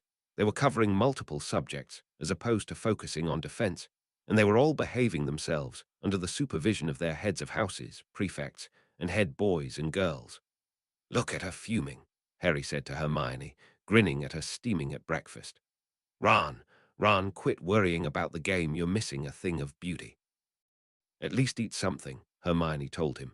I can't eat, Ron said. I think I'm going to be sick. What was I thinking? You're going to throw up anyway, Harry said, recalling Ron's advice to him. Might as well have something in there so it's not dry heaves. Harry, Hermione scolded. How am I supposed to handle this? Ron asked, burying his face in his hands. I'm going to make a fool of myself in front of the whole school. My children's children will be attending, and people will point and say, look, the spawn of the worst keeper Gryffindor ever saw. Nobody's going to say that, Harry, tell him. You're going to feel really panicky right up until you get on your broom and start playing, Harry said. After that, you're going to be too busy to care. Besides, if you want to be technical, you played against Victor Crumb after that Slytherin's small potatoes. I guess that's a fair point, Ron said, staring blearily as Snips dragged a sausage over to his plate. Except those games didn't really count. You're still playing against a bunch of rank amateurs. Said bunch of rank amateurs had little badges pinned on their uniforms when they went to the pitch after breakfast. Do I dare ask? Harry said, looking at the little crowns that read Weasley is our king. Let's just say the Slytherins appreciate Weasley's playing, Malfoy said, grinning nastily. Do not let them get to you, Angelina hissed at Ron before going to shake hands with the Slytherin captain. What she said, Harry told him, rocketing into the air, glanced at the Gryffindor goals to see Ron there, started scanning for the snitch, glancing at Luna's ostentatious lion hat, at the Slytherin stands when they started singing, was up next to Malfoy when what they were singing registered. Seriously. I can't help my musical genius, Malfoy said smugly, preening a little before circling off in search of the snitch. Harry rolled his eyes, went back to hunting for the little gold ball himself, got just a tad more desperate when Ron started missing goals, already nervous disposition getting aggravated the longer the singing went on. It was a good 15 minutes in before Harry spotted the flicker of gold, Malfoy zooming after him a split second later, neck and neck, elbowing and jostling each other as they focused on the goal. Harry got there first, fingers closing around the snitch right as a bludger nailed him from behind and sent him tumbling. Fortunately, he was only a few feet from the pitch. The snitch had been hovering near the base of one of the goals, but it was enough to knock the wind out of him for a few good beats. Harry, Alicia said, coming in for a hover right above him as Malfoy recovered and circled around. Are you okay? Harry's response was to hold up the hand holding the snitch. We win. Chapter 77, in which Harry reflects. Chapter text: the remainder of the semester was a busy blur between the Hippogriff Appreciation Club, classes, and Quidditch practice that mostly involved Harry trying to get Ron to actually focus on playing instead of his blunders, with Harry playing chaser and Snips playing the role of bludger. It had gotten to the point that Harry actually invited several Slytherin students to the pitch to sing "Weasley is our king" while they practiced. Seriously. Ron demanded, gesturing at the little choir and getting nipped on the ear by Snips during his lapse. You need to learn how to tune out outside sources. This is doing that, Harry told him. Now stop me from scoring already. The seriously busy schedule kept seeing Harry falling asleep almost immediately upon hitting the hay, although to his annoyance, it wasn't a dreamless sleep. At this point, he wanted to see what was in the door at the end of the hall, only so the stupid dream could be resolved, and he could go on to normal dreams for a change, like Quidditch or something. This stupid dream has been going for months now, Harry told Ron the morning they were due to take the flu back home for the holidays. I want something different to happen. I'm sick of reruns. Be glad you're not having to keep a dream journal for divination, Ron said. It does bear asking what it means. No clue, probably, that you're going to croak. That was Trelawney's favorite translation before Umbridge sucked the life out of her. So glad I quit that class, Hermione muttered. Harry, for his part, was thrilled to death to be back home at the doghouse, Draco expressing his own relief by collapsing dramatically face first on the couch. Playing a double agent sucks, Draco announced. While on that topic, I want to hear all about this, Sirius said, grinning. What's this I hear about you kids sticking it to the man? We needed something to do while you guys went the boring legal route, Harry supplied. Remus, why did we go the boring legal route again? Because we're responsible adults and you can't go back to jail again, Remus told him. Right, fair reason. Who's ready for hot chocolate and ugly sweaters? We're trying to get the one that makes Sissy give us the most disdainful look imaginable. So you admit you're doing this on purpose, Mrs. Malfoy said. Yes, and if you were any sort of black, you'd be plotting proper revenge. The fact that you're not anticipating it tells me I'm doing it well enough. I've been trying to convince her that not responding is getting under his skin more than anything else, Remus admitted to Harry in an aside. Not sure if it's working. What happened to being a responsible adult? Harry asked, grinning. I'm not that responsible.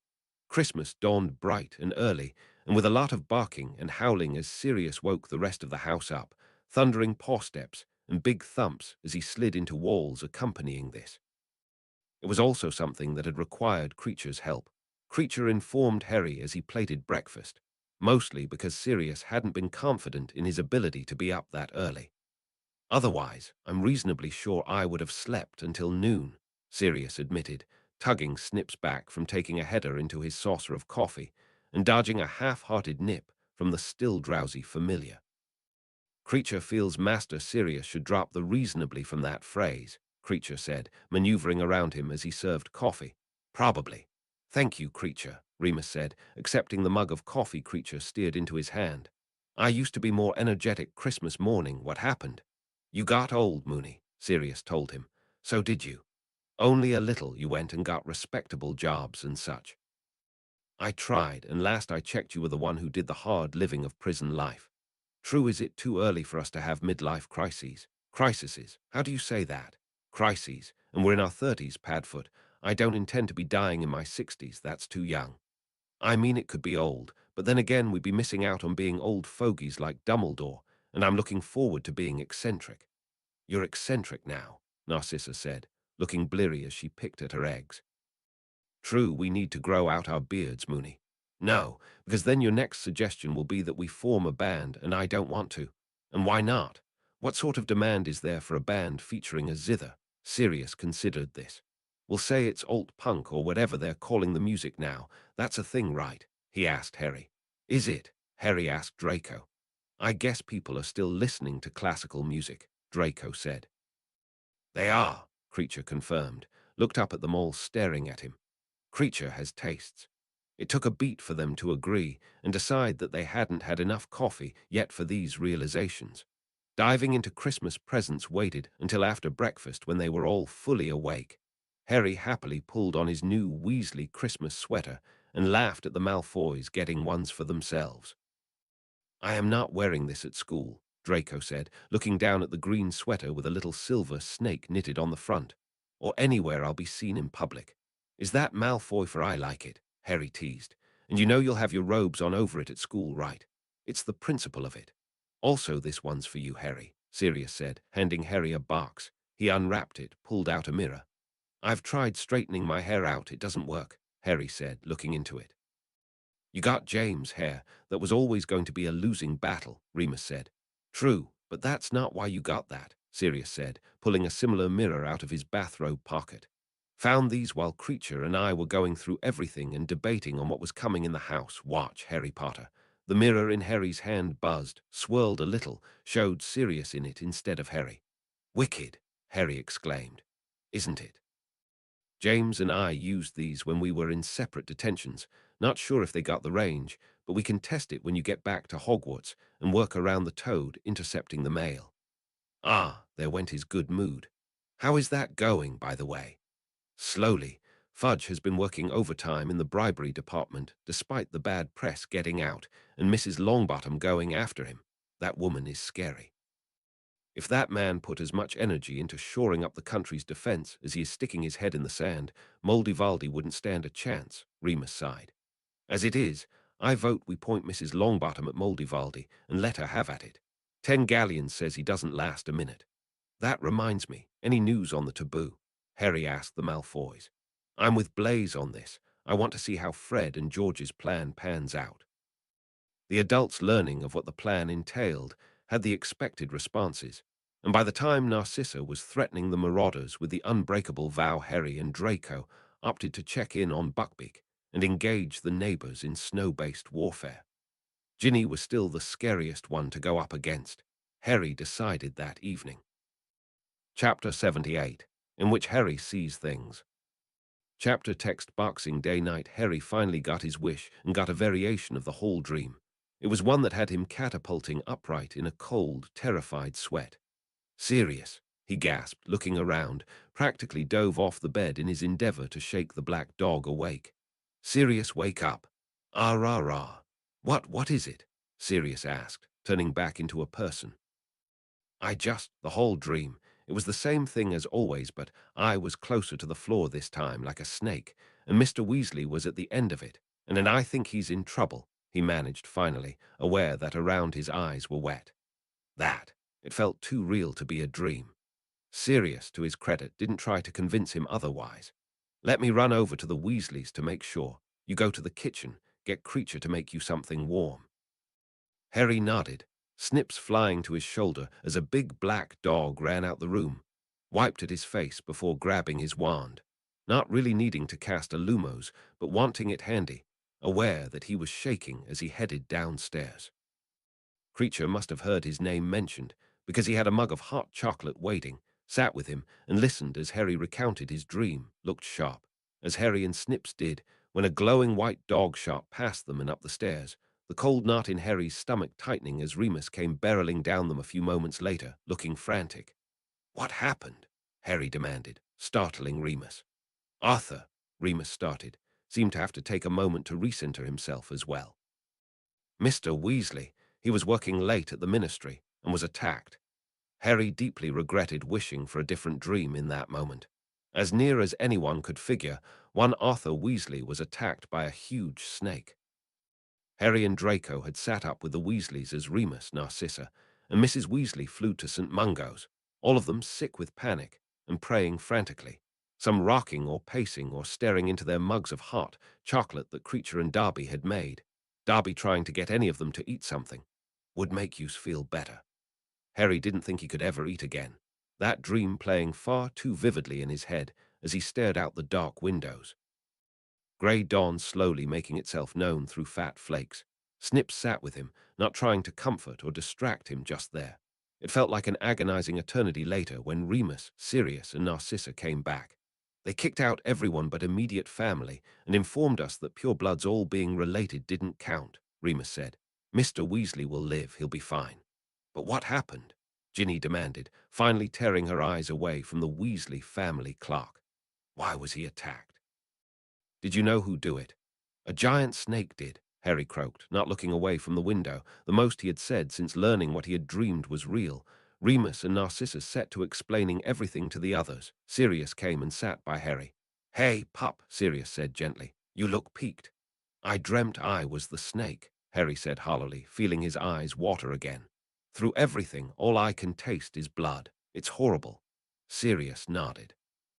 "Just so you know, if you hadn't woken me up and said something. They said if we had been even a few more minutes later, he wouldn't have made it. You saved him, you know." "But why?" Shake his head. "Why did I see that?" "Maybe you're an actual seer," Sirius mused. "The good news is, if you're anything like Trelawney, you only have like 2 or 3 of these stocked up. Hug him. It'll be all right." Harry nodded, not trusting himself to answer. That had been terrifying. When he realized what was happening, terrifying because he knew the snake had been elated, or rather, the person behind the snake, because he was certain that Voldemort was the one controlling it, and apparently Voldemort desperately wanted behind that door. It was towards evening that Percy came back, announcing to a bleary household that Mr. Weasley was conscious and recovering. "What I don't understand was why Dad was outside the Department of Mysteries," he said, looking exhausted as he paced. "He could have sent a memo. Did someone want to talk to him and ask to meet him there?" "What? Department of Mysteries?" Harry echoed. "Basically everything we don't understand is put there to be studied, in theory," Ron said. "Probably a TV made it in there, and Dad was going to retrieve it. Which then bears asking why a great bloody snake was there," Percy grumbled.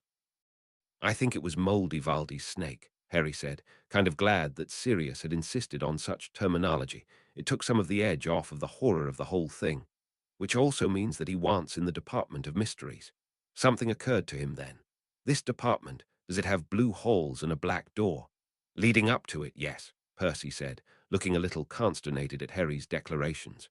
"Inside, I don't know. Only unspeakables are allowed in there." "Wait a minute," Ron said, cottoning on to what Harry was intimating. "Are you saying all this time you've been dreaming of the Department of Mysteries?" "I think so," Harry said. "Only I've never seen it. No, wait. I saw it in passing the day of my hearing, but I had been dreaming about it before then." Look at Sirius, who exchanged glances with Remus. "Dumbledore does think that Moldy Valdy wants something in there," Remus said, looking ponderous. "One of the unspeakables had to go to St. Mungo's earlier in the year," Percy said. "You don't think the two are connected?" "It's possible." Narcissa was slowly turning her teacup around and around in its saucer. "Lucius was outside the courtroom that day. At the time, I thought he had been wanting a moment with me. Now I'm wondering if he wasn't there on orders. Harry glanced at Draco, whose expression was thunderous as he studiously avoided looking at the rest of them. It bears asking what he's after then, George said. Dad could have been imperiused, Fred mused. And when he couldn't get in, the impression I'm getting is he didn't want to discuss it where others could hear, Percy said. We'll find out when he gets back. They were able to visit him at the hospital, assure themselves that he was in one piece. Harry especially needed to see him, although he squirmed a little at Mr. Weasley thanking him. I heard it was because of you they knew to look for me, Mr. Weasley told him quietly, glancing at the next bed over to make sure they weren't overheard.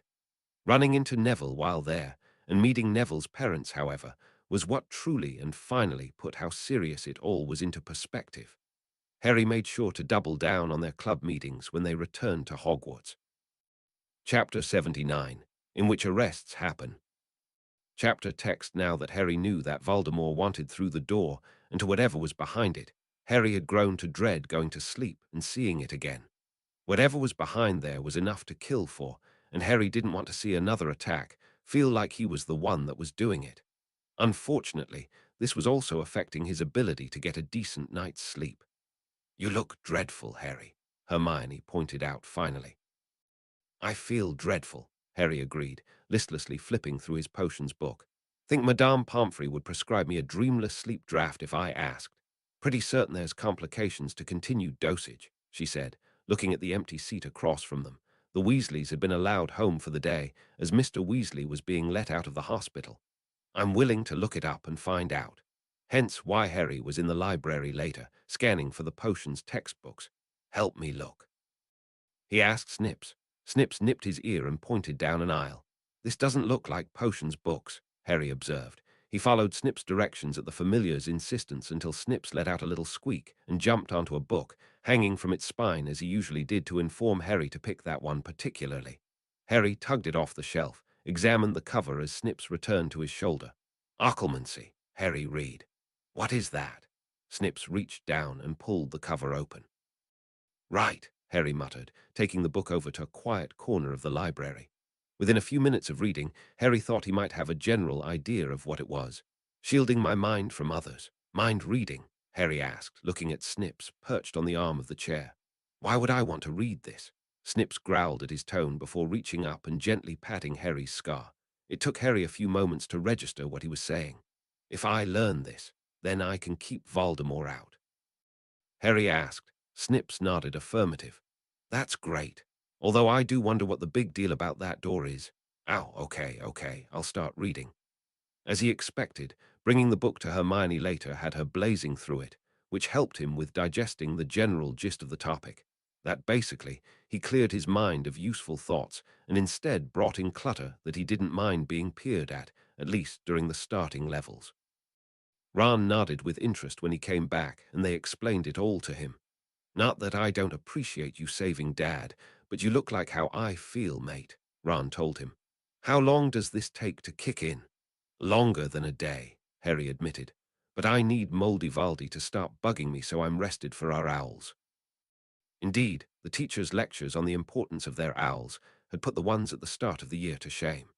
Harry was pretty certain that, when he finally succeeded in getting Voldemort out of his head, the whole dream would be immediately replaced by nightmares about hearing how he had failed all his owls and ended up flunking clean out of the wizarding world as a whole, something he was sure would have pleased Umbridge to no end. Speaking of Umbridge, she had picked up on her vile behavior, having apparently rested up over the holidays and coming back with vigor. She had succeeded in sacking Trelawney, was summarily thwarted in kicking her out of the castle by McGonagall, and then thwarted in replacing her by Dumbledore. In other news, divination was now taught on the ground floor by Ferenza the Centaur. How did that go? Harry asked Ron at lunch after his first divination class with Ferenza. Weird, Ron decided after a moment of contemplative chewing. Dumbledore made the room look like it was in the Forbidden Forest, and we did stargazing and burning herbs, and at the end of the day, what I can honestly say I got out of it was being told it wasn't definite, and that even centaurs took years to make educated guesses that didn't always pan out. So, end result is I suddenly feel a lot better about that class. It does sound a lot more interesting, Harry said, prompting a glare from Snips. Yeah, did hang back after class to ask him about recurring dreams with doors. Yeah, I know we know, but I thought I could ease into getting a guess as to how many of those actually saw something dreams we'd have to deal with. And, Harry prompted, and he seemed more interested in telling me to tell Hagrid that the attempt isn't working. Harry blinked at that. What does that mean? I don't know. He wouldn't give me clarification, Ron said. Maybe it's like a centaur thing. Maybe it's forest code or something and Hagrid will understand it. Hopefully it's not about his job. Indeed, now that Umbridge had knocked Trelawney out of the running, she was bent upon doing the same to Hagrid, who had been reduced to focusing on nice, safe creatures like flabberworms to keep them from trying to bite Umbridge, since she had driven just about everything else to distraction. Nifflers and boat-truckles and Neasels all scratched her, and the demiguise Hagrid had produced for one class to teach them about where invisibility cloaks came from ended up spending most of the class invisible so as to not deal with Umbridge, and then biting her while invisible. Honestly, at this point, Harry was certain that the only thing keeping the flabberworms from biting Umbridge was the general apathy that defined a flabberworm, and the class had been taking bets on when loathing for her would overcome that for the worms. In the meantime, he and Ron were having a hard time getting Ferenza's message to him, mostly because even trying to visit for tea was dicey. Most times Hagrid wasn't home, apparently off in the Forbidden Forest, according to Malfoy. Probably hiding from the hag, was his guess. And when he was Umbridge, would find some excuse to intercept them and dark points for some inane thing. Even going so far as to make a new educational decree so they couldn't even talk to the teachers outside of class, although that had been fun to turn around on her. As it was, the boys had been driven to pretending to lose one of their books and doubling back to give Hagrid Ferenza's message. Ferenza is a good egg, but I'm fine, Hagrid assured them. Really, he added at their skeptical looks, mostly because anymore he looked like he lost a boxing match with a troll and was showing no signs of improvement. Zeus, a personal project I've been working on. Yeah, but what is it? Ron asked. The attempt isn't working is honestly the only straightforward thing Ferenza has said in these classes. Umbridge, Harry warned, having been keeping an eye out for her. Are you sure you haven't seen my book, Hagrid? I was pretty sure I had it here last. Can't say I have, Ron, Hagrid said, quickly cartoning on. Might find it while I'm cleaning up. Yes, your honor, your classmates didn't pick it up by mistake. Yeah, remember Tar put your name in it right. In permanent ink, Ron said. Mistakes were made. In other news, meetings of the Hippogriff Appreciation Club were going well, with everyone having notable improvement. Even Crabbe and Goyle, whom Ron had been certain would be the worst, were doing well and were actually at risk of passing their defense owl. Not that they singularly focused on defense in these meetings. Sometimes they'd cover one of the other classes, mostly to support the argument of being entirely centric on hippogriffs, hence learning the disillusionment charm and a few others that would improve a hippogriff's comfort, or listening to Neville's lecture on which plants, both magical and non, should be kept out of a hippogriff paddock, or Harry covering which potions used hippogriff feathers or trimmings. Malfoy had even, at one point, succeeded in sneaking Buckbeak all the way to the room of requirement so they could cover proper etiquette. Buckbeak, at least, seemed quite pleased with these developments and spent most of that session preening. In the meantime, Lee Jordan had suggested changing it from a club to a group, and thus changing the initials from Hack to Hag as a jab at Umbridge. Fred and George and Fergus had all cottoned on to this, and Harry was pretty sure that the group as a whole would eventually concede, if only to keep from bringing it up at the beginning of every meeting. In all, things were going quite well, and Harry was having to fight down the feelings of suspicion at that, the sensation that the other shoe was about to drop. He had had hopes that occlumency would have helped, was continuing to be disappointed in that endeavor despite Snips doing his best to help. Meditating like muggles did only went so far when his mind was buzzing with lesson plans and Quidditch plays and the various things he needed to know to pass his owls, although he did accidentally start a yoga fad and then unofficial club at Hogwarts. Apparently Umbridge wouldn't sign off on something so very muggle. From what I've been reading, it's not something everyone is able to do, Hermione said, reading over the extra books she had gotten on the topic. Like divination. Harry asked, unable to resist the jab and already resigning himself to getting nailed with a hex. Judging by the long beat Hermione took, glaring over her book at him, she was heavily weighing the merits of doing so. Fortunately, her better nature won out. "Maybe you're approaching it wrong," she said, putting her book down. "Maybe you need to picture someplace where you're at ease. Like, when I try it, I picture myself in the library." "How do you know if you're doing it right?" Harry asked. "You don't have Moldy-Valdy's broadcasts bleeding in every night." "I don't know," she admitted. "I suppose we could have Snips try. He seems knowledgeable on the subject, but it makes me wonder how he knows." That was probably a good question. Harry had just chalked it up to being another facet of Snips, was honestly just happy that he wasn't chewing on his wing anymore. Look at Snips, who narrowed his eyes at Harry. "Ow. What happened?" Fred asked, walking by with George.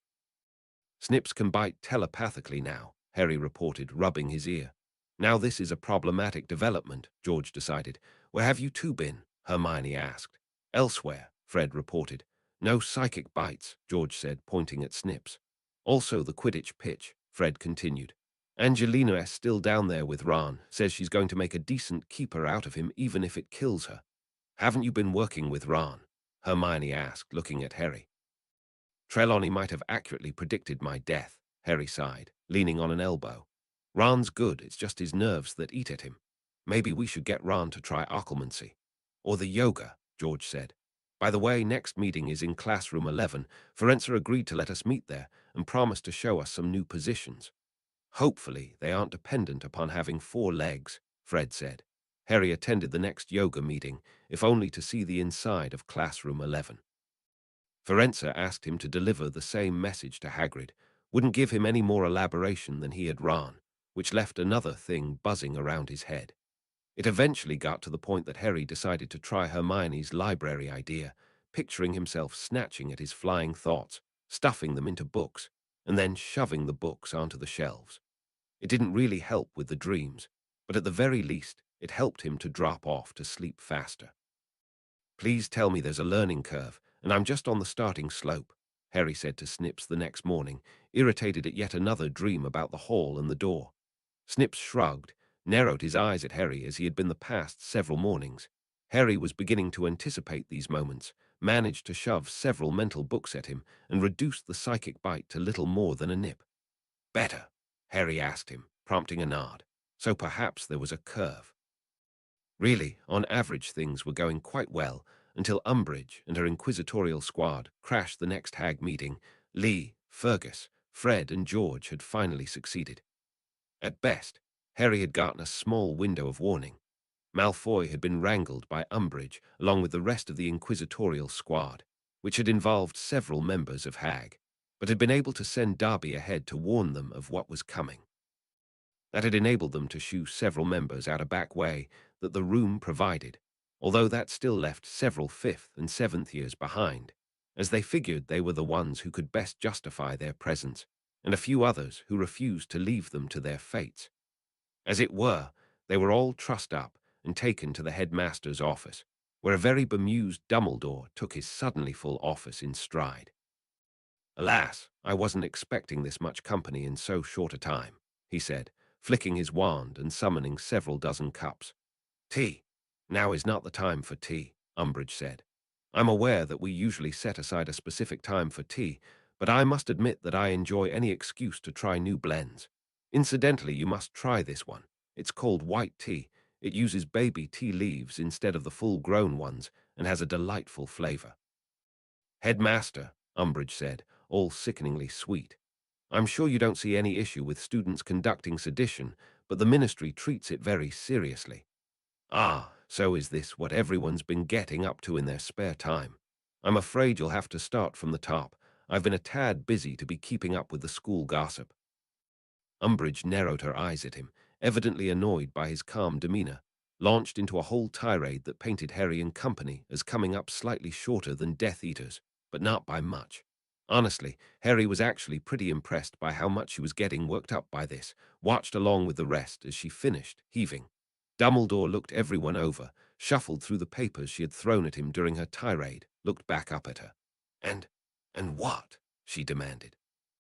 "Perhaps that senility everyone accuses me of has finally kicked in," I don't see the problem with this, Dolores. The children are meeting in secret and practicing magic without supervision, she snapped. This clearly breaks several educational decrees. According to this syllabus, the only spells that wouldn't be on the school curriculum is, I'm not quite sure what a bat bogey hex is. That one's mine, Ginny said. People generally are too distracted by it to do anything else. I see. These are also listed as being used purely in a defensive manner and to tend to hippogriffs. I see the disillusionment charm is covered too. That's crucial for hippogriff management. And Scourgify, can't forget that one. You're missing the point, Dumbledore, Umbridge said waspishly. I'm glad we agree. Perhaps you could explain the points you're trying to make, and we'll see if they line up with the evidence before us. The students made a club without approval. Actually, that's wrong, Draco said, stepping out from behind Harry and handing Umbridge a scroll. You approved it before the Christmas holiday. What? She asked, suddenly reminding Harry of that Frogger game Dudley had played. I came to you with the concept. November, October, Draco asked Hermione, who nodded. I came to you with the concept, and you approved it. I think it was shortly after you formed the Inquisitorial Squad. Which means that first point is done and over with, Ross said. And technically practicing magic without teacher supervision isn't against school rules, Hermione said. Students practice in empty classrooms all the time. The only requirement is that a prefect is present, and Ron and I were at every meeting. Parading around in disguise, Umbridge hissed. There's no rule against dressing in other house colors, Fred pointed out. And Weasley products aren't banned yet, George added. Yet. Dumbledore echoed, firmly amused. We have hopes, Professor. And when you banned school clubs and such, I came to you about the Hippogriff Appreciation Club, and you reapproved it, Draco pointed out. Something about me putting in a good word with Father for you. Not that he'd ever give you the time of day. Your position is tempting to him, but you're still a half-blood. Granted, we did change the name recently, Lee Jordan admitted. That was only in the last meeting, so we hadn't gotten around to submitting it for your approval. Thus far, everything seems to be above board, Dumbledore observed. Perhaps I'm missing something, but I don't see anything worth punishing students over. What, they're engaging in sedition, Umbridge railed. They're raising an army. I see. Is this true? Dumbledore asked the rest of them, looking over his half-moon glasses at them. An army of hippogriff appreciators, Goyle offered from the back. I wasn't aware we were engaging in sedition, Fred said, rubbing his chin thoughtfully. We missed a golden opportunity, George said, shaking his head. I blame our newts. I do too. At best, I thought we were engaging in teenage rebellion, Ron said. We were rebelling against the usual impression of teenagers by being studious and succeeding in our classes. That was the problem, Ross told him. It was a double subversion and ended up working against us. Enough, Umbridge hissed, apparently dangerously close to a coronary, looked up when the door opened, everyone turning to see a big black man come in. I was told you'd be up here, he said, apparently not sure how to take the general state of the room. Ah, right on time, Umbridge said, rounding on Dumbledore triumphantly. Mr. Shacklebolt here will bring you in. What for? Harry asked. I don't have to inform you, Potter. Do I get to know? Dumbledore asked mildly. We can start with allowing students to engage in sedition. The full list is too long to recount here. I see, Dumbledore said, looked at Shacklebolt. I hope you understand that, as I have been watching quite a few American crime dramas as of late, my expectations are high. I'm sorry to disappoint you, Headmaster, Shacklebolt said, before turning to Umbridge. Dolores Umbridge, you're the one I'm here to arrest. Harry was pretty certain. Even all of Dumbledore's odd little whirring devices had stopped at that one. I beg your pardon, Umbridge asked, gobsmacked. I don't think I stuttered, Shacklebolt said, grinning. You're under arrest for fraud, for abuse of power, for endangering minors, and a few others in a very long list that I'm sure Mrs. Augusta Longbottom at least would love to read out for you. Now please come along. She's getting ready to read Minister Fudge the Riot Act, and I really don't want to miss that. Now wait a minute. You can't do this. Umbridge started, didn't finish. Shacklebolt had her bound and silenced with a flick of his wand and was already floating her to the fireplace. I've been wanting to do that for years, he told them, smiling broadly. And sorry for not marching her through the front door, but like I said, I don't want to miss Fudge getting the Riot Act. It's okay if I use your flu, Headmaster.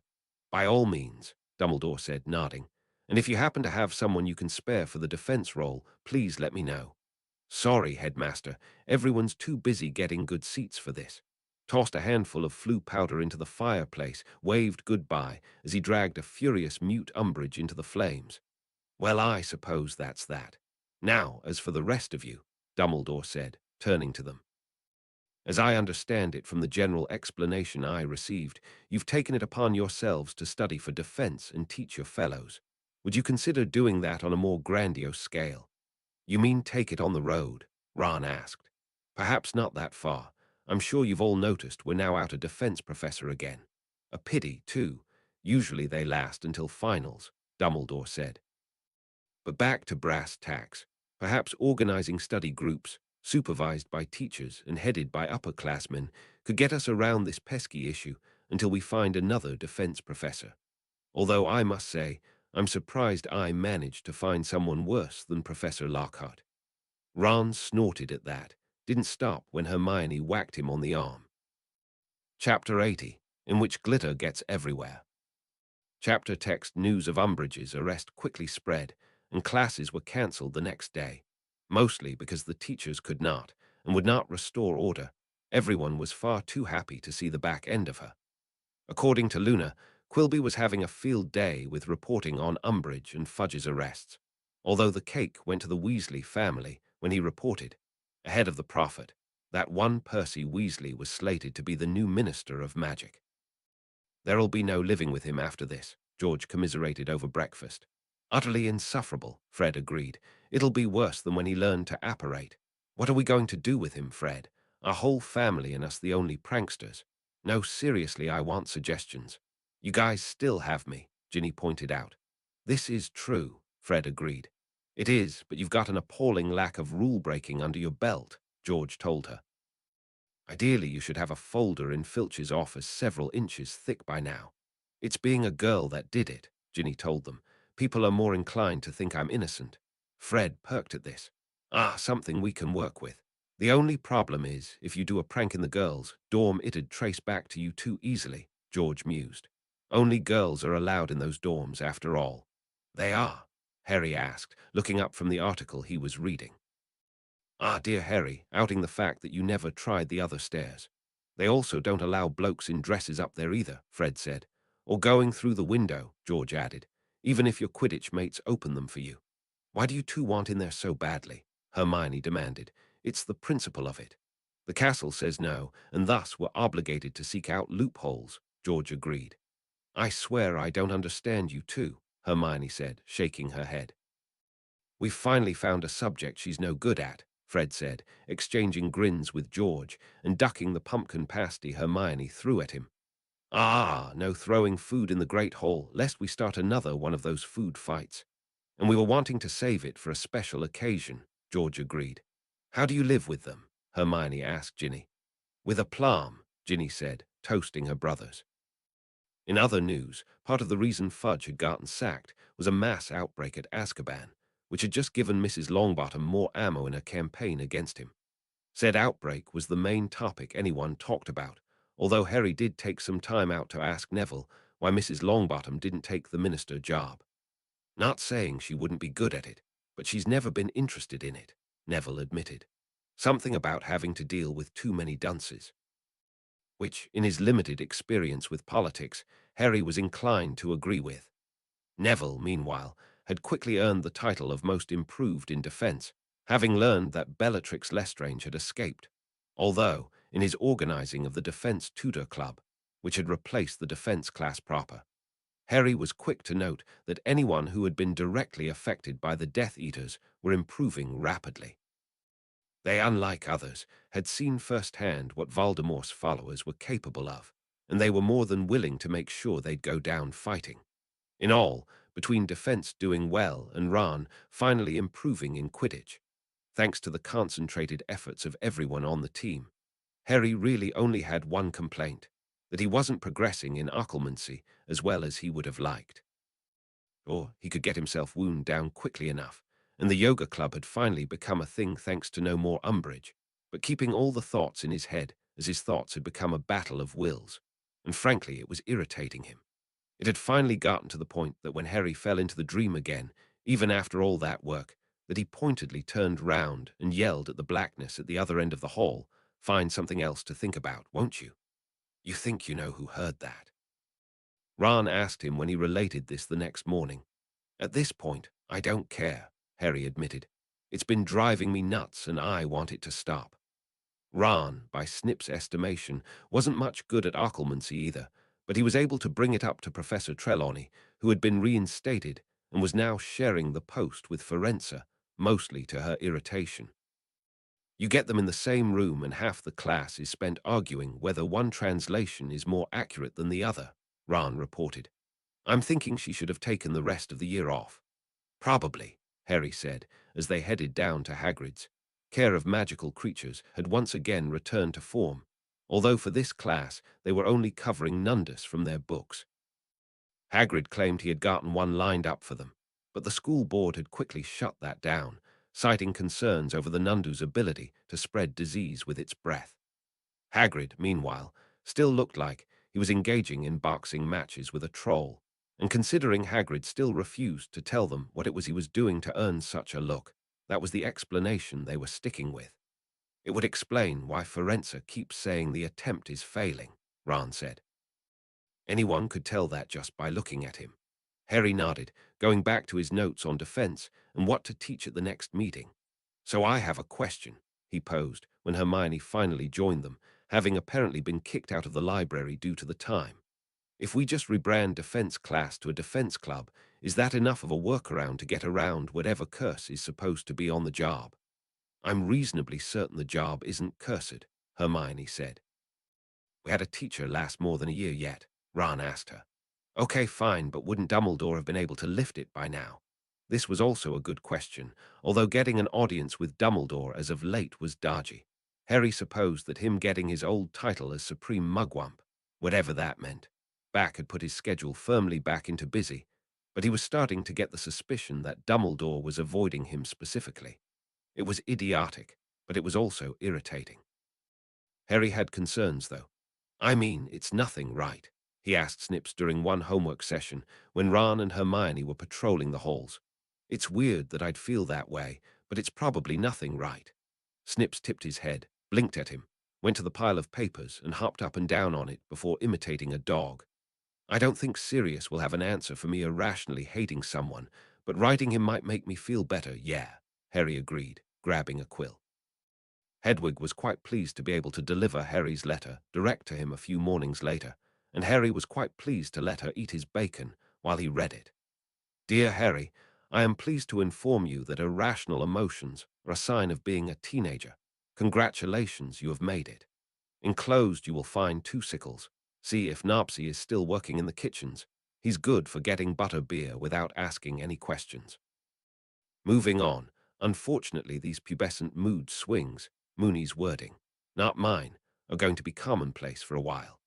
I highly recommend channeling that energy into pranks. Professor McGonagall sent me your school records last term, and I have to say I am appalled by your lack of detentions, but heartened because it means you can get away with more now that you have something of a reputation as a good kid. Attached you will find a small list of starter pranks. Please send me the date of your next Hogsmeade trip so we can discuss further in person. First rule of pranksters: don't commit too much to paper, it's incriminating. If you're unsure about venturing out into the prankster world just yet, ask Fred and George nicely. I'm sure they'd be happy to help. See you soon, pup. Don't get caught. "Oh yes, these are nice starter pranks," George said when Harry showed them the letter. "And Nopsy is still working here," Fred added. "Now it's just the question of whether we include the prefect or not. To be fair, we've been so busy with high-stakes stuff that we've not had the time for, like, run-of-the-mill pranks," Ron agreed. "I'm game." "Ron, you're supposed to be setting an example," Hermione chided, "and I don't see how engaging in pranks is going to improve anything." "Hermione doesn't approve, I'm in." "Good on you, mate," George said, giving Ron a one-armed hug as Hermione left in a huff to go sit next to the Patel twins. "Finally, our brother engaging in behavior we can be proud of," Fred said, wiping away fake tears. Snips flew away to sit with Hermione shortly after that. "There he is," Sirius greeted next Hogsmeade trip, arms out. Oh, wait, are hugs still cool, or have we graduated to handshakes? Hugs are still cool, Harry said, hugging Sirius, and then Remus. You want to eat lunch first? I will never turn down a meal. Is Ron joining us? Sirius asked, looking at Ron. Just saying having a prefect on the side of pranking smooths a lot of things out. I'm here as the voice of reason, Remus said. I'm mostly interested, Ron said. Well, hello, mostly interested. I'm serious about pranks, Sirius said. Come on, we'll eat first, and then get into the nitty-gritty of it all. Now the first thing we want to nail down is what kind of prankster you think you are, Sirius said as they browsed Zonkos. But across the board, dungbums are usually a safe bet. I'm thinking nothing that makes me be a total Burke, Harry said. Like harmless stuff, sending a great big herd of slinkies all the way down the steps kind of stuff. That was wicked, Ron said, nodding. And is why I am funding your brother's joke shop, Sirius agreed. Let's see. Changing people's hair color is generally harmless. Ooh, this one changes your hair color every 5 minutes. We soaked some lemon drops in them and gave them to Dumbledore one time. The old codger loved it. Might be worthwhile as a starter prank. The real trick is conniving him into eating one. Invite him to my dorm and offer him a lemon drop, Harry wondered. How the turntables turn. Sneaking into the teacher's lounge is another viable option. They have meetings there on Thursdays, right, Remus? Not now, Sirius. I'm trying to lead Ron down the path of good, Remus said. You do that, I'll lead Harry down the path that rocks. I'm still on the fence personally, Ron said. On the one hand, yes, pranks. On the other, Hermione is scary. Hermione is scary, Harry agreed. I'll grant you that, Sirius said, nodding. Hey, he barked at the store attendant. Do you know if you still stock booger birds? That one is, every time a person sneezes, they end up summoning a cloud of birds. Real easy to do. Best part is that unless someone has a sneezing fit right as they eat it, they'll never know. Ooh, Valentine's coming up. Best time to send anonymous candies. Fred and George are already mass-producing cards that explode glitter in the readers' faces, Ron reported. Remember that one, Harry? Yeah, Harry said, looked at Sirius. You have to blow the glitter off, otherwise it does a ton of other stuff. Glitter is definitely a most determined foe, Remus agreed. Agreed, Sirius said. And this is again why I am funding them. That's some good stuff right there. Thus armed, Harry and Ron retreated to one of Fred and George's hidey holes, getting Neville in on the whole thing and being kind of concerned when he had a lot to bring to the table. I have 5 years to make up for, Neville reported. Carlin Creevy was also recruited, mostly to document everything and send it back to Sirius and Remus. And thus, by the time Valentine's rolled around, they were quite ready for it. Hogwarts was not. Breakfast did not disappoint, and it was impossible to see anyone who hadn't gotten glitter on them. It was agreed that any warding against the glitter would just out them as the culprits. They had asked the house elves nicely, after explaining that none of the prank materials were dangerous, and asking if they knew if anyone would have a bad reaction. Mipsy from the hospital wing had examined it all and assured them that nothing bad would happen, and thus they were assured of total coverage. Breakfast was total bedlam, and by the time people gave up and headed to class, they were having to wade through several inches of glitter. Dumbledore, meanwhile, was quite pleased with his multicolored beard, now thoroughly adorned with glitter, and had made no effort to banish the glitter from anywhere except his tea, which ended with a full cup of glitter that belted out show-tunes to the growing cacophony in the hall. But oh, they were not done. Neville, with his skill in herbology and charms, had not only enchanted all the bushes surrounding the castle to serenade people walking by, but also the plants in the greenhouses. Most students were stunned at the venomous tentaculars singing a barbershop quartet, although Professor Sprout was honestly impressed. Quidditch practice and flying lessons saw rainbows trailing from every broom while in flight. Lunch saw the owls flying back in to release fireworks that showered even more glitter on their victims. Classes were interrupted by delivered howlers that screamed compliments. You have wonderful eyes. Glitter bombs were lobbed whenever the teachers or prefects' backs were turned. Small bouquets of flowers ran after people in a mad bid to hand cards to them. Said cards had more glitter. It was referred to as the Great Glitter Incident, cumulated with the owls swooping in at dinner again and letting loose more glitter-laced fireworks, sprinkled through with sneezing powder. There was a very impressive cloud of birds that resisted all attempts at banishing that evening. It was all topped off by another impressive display of Weasley Wizard Wheeze's fireworks that spent most of the night zooming around the castle, and down into the Slytherin and Hufflepuff dorms so they weren't left out. It took until finals for all the glitter to finally disperse. "So what do you think?" Harry asked Ron that night, dusting more glitter out of his hair. "Think Sirius and Remus will be impressed." "I mean, I know I am," Ron said. Looked at Snips, looking sour in all his glittery glory. "Sure about Snips. I guess we'll see," Harry agreed, settling into bed. He did have to admit he felt much better for all the pranking. "Sorry, Snips, but Sirius was right." Snips just sighed and shook his head at that. Sirius and Remus' opinion on the great glitter incident was made known about a week after Harry sent them copies of the pictures Colin developed. Said opinion had been delivered by Howler, which zipped to the center of the Great Hall before activating. "We are most pleased." Remus and Sirius bellowed.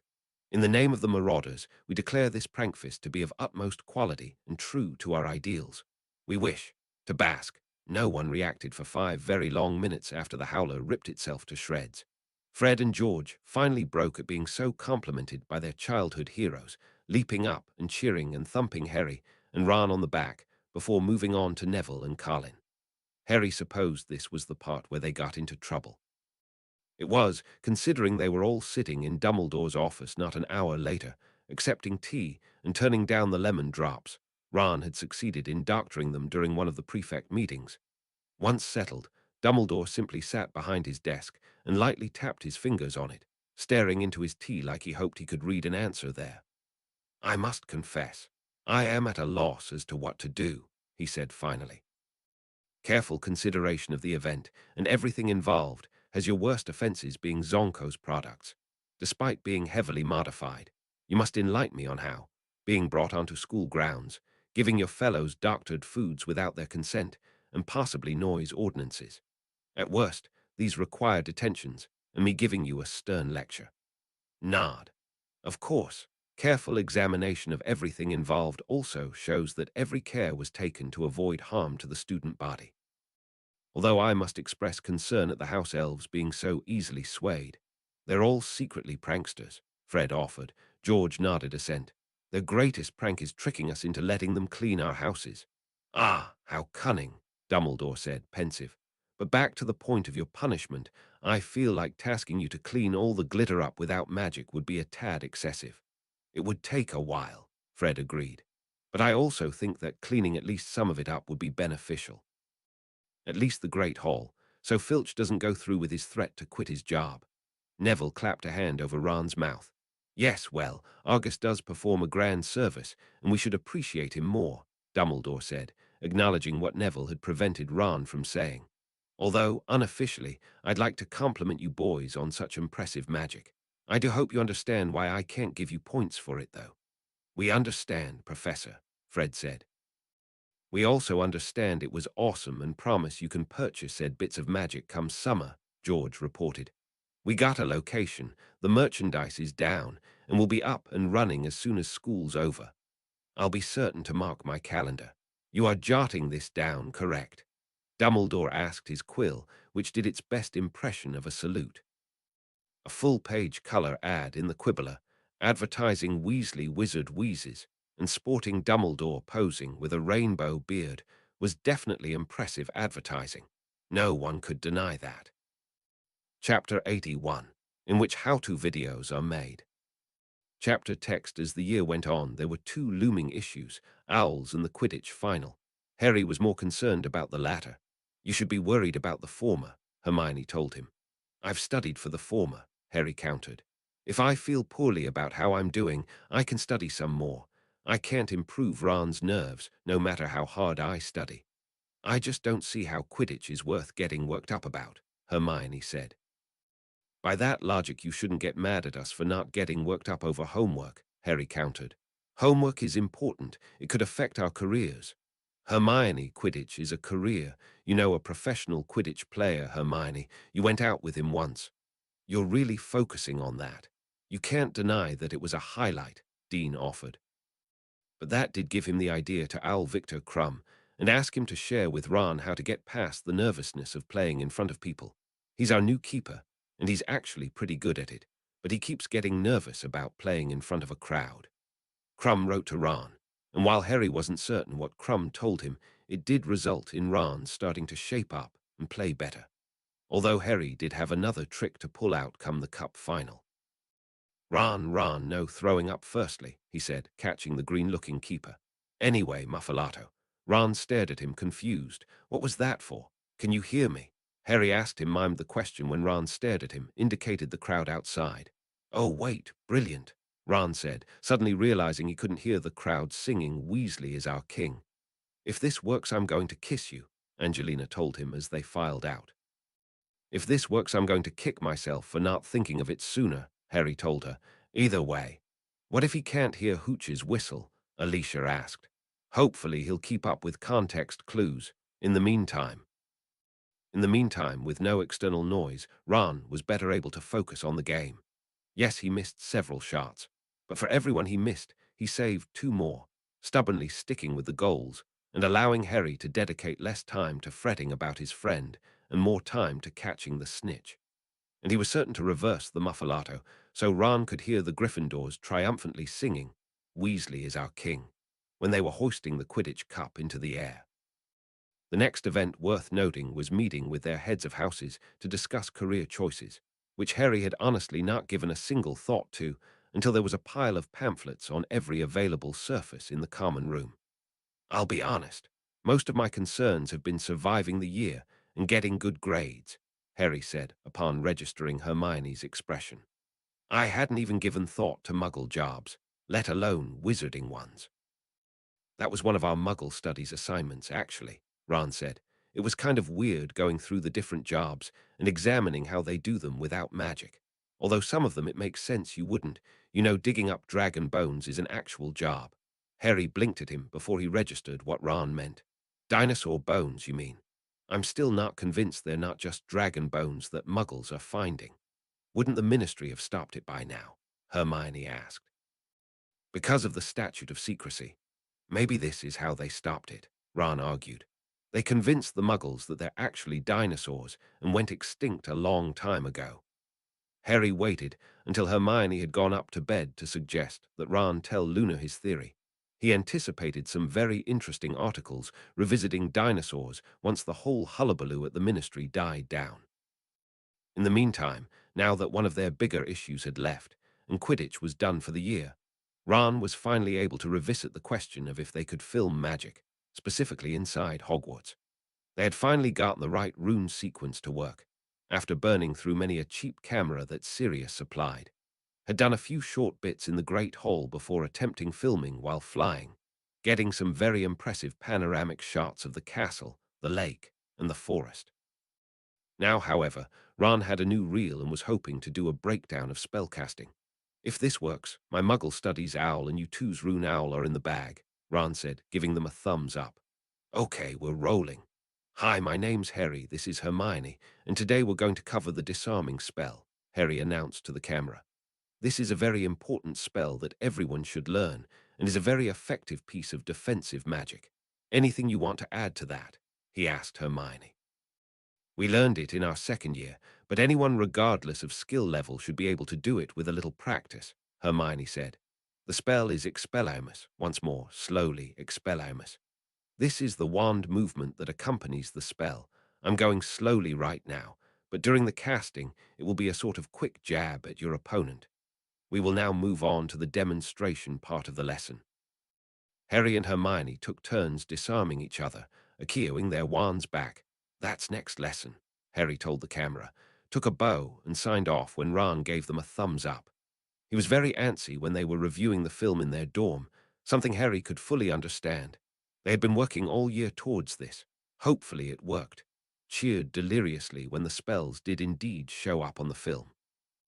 The next defense club was a smash hit by dint of the how-to film, which quickly attracted the attention of the teachers.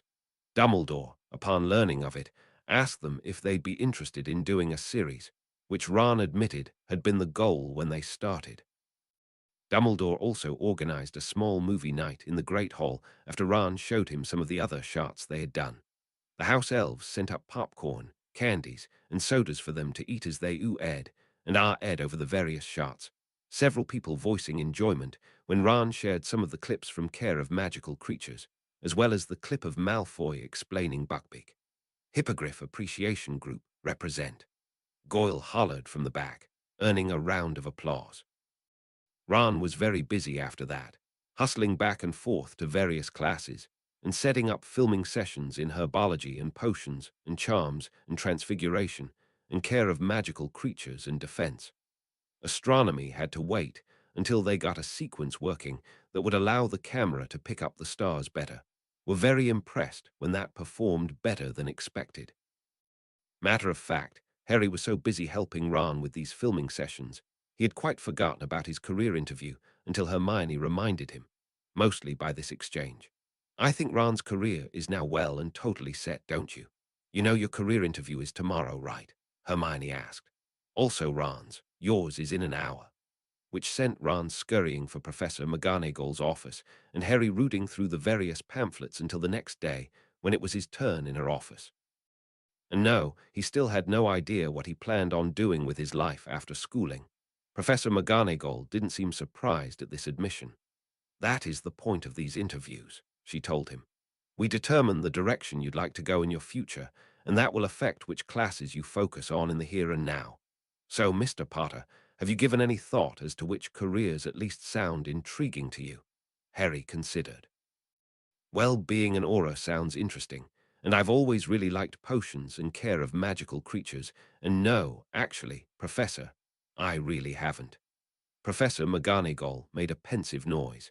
That's not too surprising, Mr. Potter. Most students don't have a clear idea of what they plan to do after school. I will tell you that being an aura does require high marks in both defense and potions, although since it also requires extensive use of transfiguration for disguises, you'd have to bring your marks up there. I have remedial classes every Thursday evening. Harry nodded, filing that information away. Other than that, it may benefit you to keep your options open. If you wish you could apply for a potions apprenticeship after your newts, I recommend bringing your grade in herbology up as well, since there's quite a bit of crossover there. Mr. Longbottom can help you there. Harry nodded again. So charms too, I'm guessing. So defense, potions, transfiguration, charms, herbology, Care of Magical Creatures. Does anyone go for newts in astronomy? Yes, you, Professor McGonagall informed him. Many potion ingredients require precise picking, which a thorough understanding of star charts can provide. On that same token, I'd recommend continuing with ancient runes and arithmancy to further ensure the best options. Okay, Harry said, noting her omission. Not history of magic.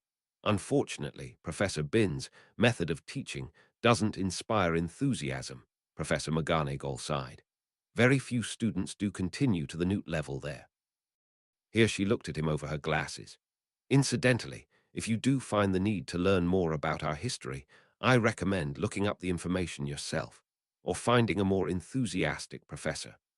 Harry wobbled his head in acknowledgement of that, and the rest of the meeting covered going over what sort of careers might be available for someone who currently had O's in Dada, potions, and Care of Magical Creatures. In all, Harry was feeling much better about his options leaving the room than he had going in. Mr. Potter, Professor McGonagall said, halting his escape, I understand it that you had been teaching your classmates defense on the side. She looked up from whatever she had been jotting down. Have you ever considered being a teacher? Harry blinked. UMNO, actually, I haven't. You should. Heaven knows we need a defense teacher with more staying power. Harry considered. Defense, cursed position, Madame Pomfrey would see me on a regular basis. And you would have more of an effect as a defense teacher than as a single aura, she pointed out. That actually did make Harry pause. What would I need to be a teacher, Professor? High school marks in the subject in question, plus mastery in the subject. Although at this point, I'm certain telling Professor Dumbledore you want the job would secure it for you. Harry conceded that point.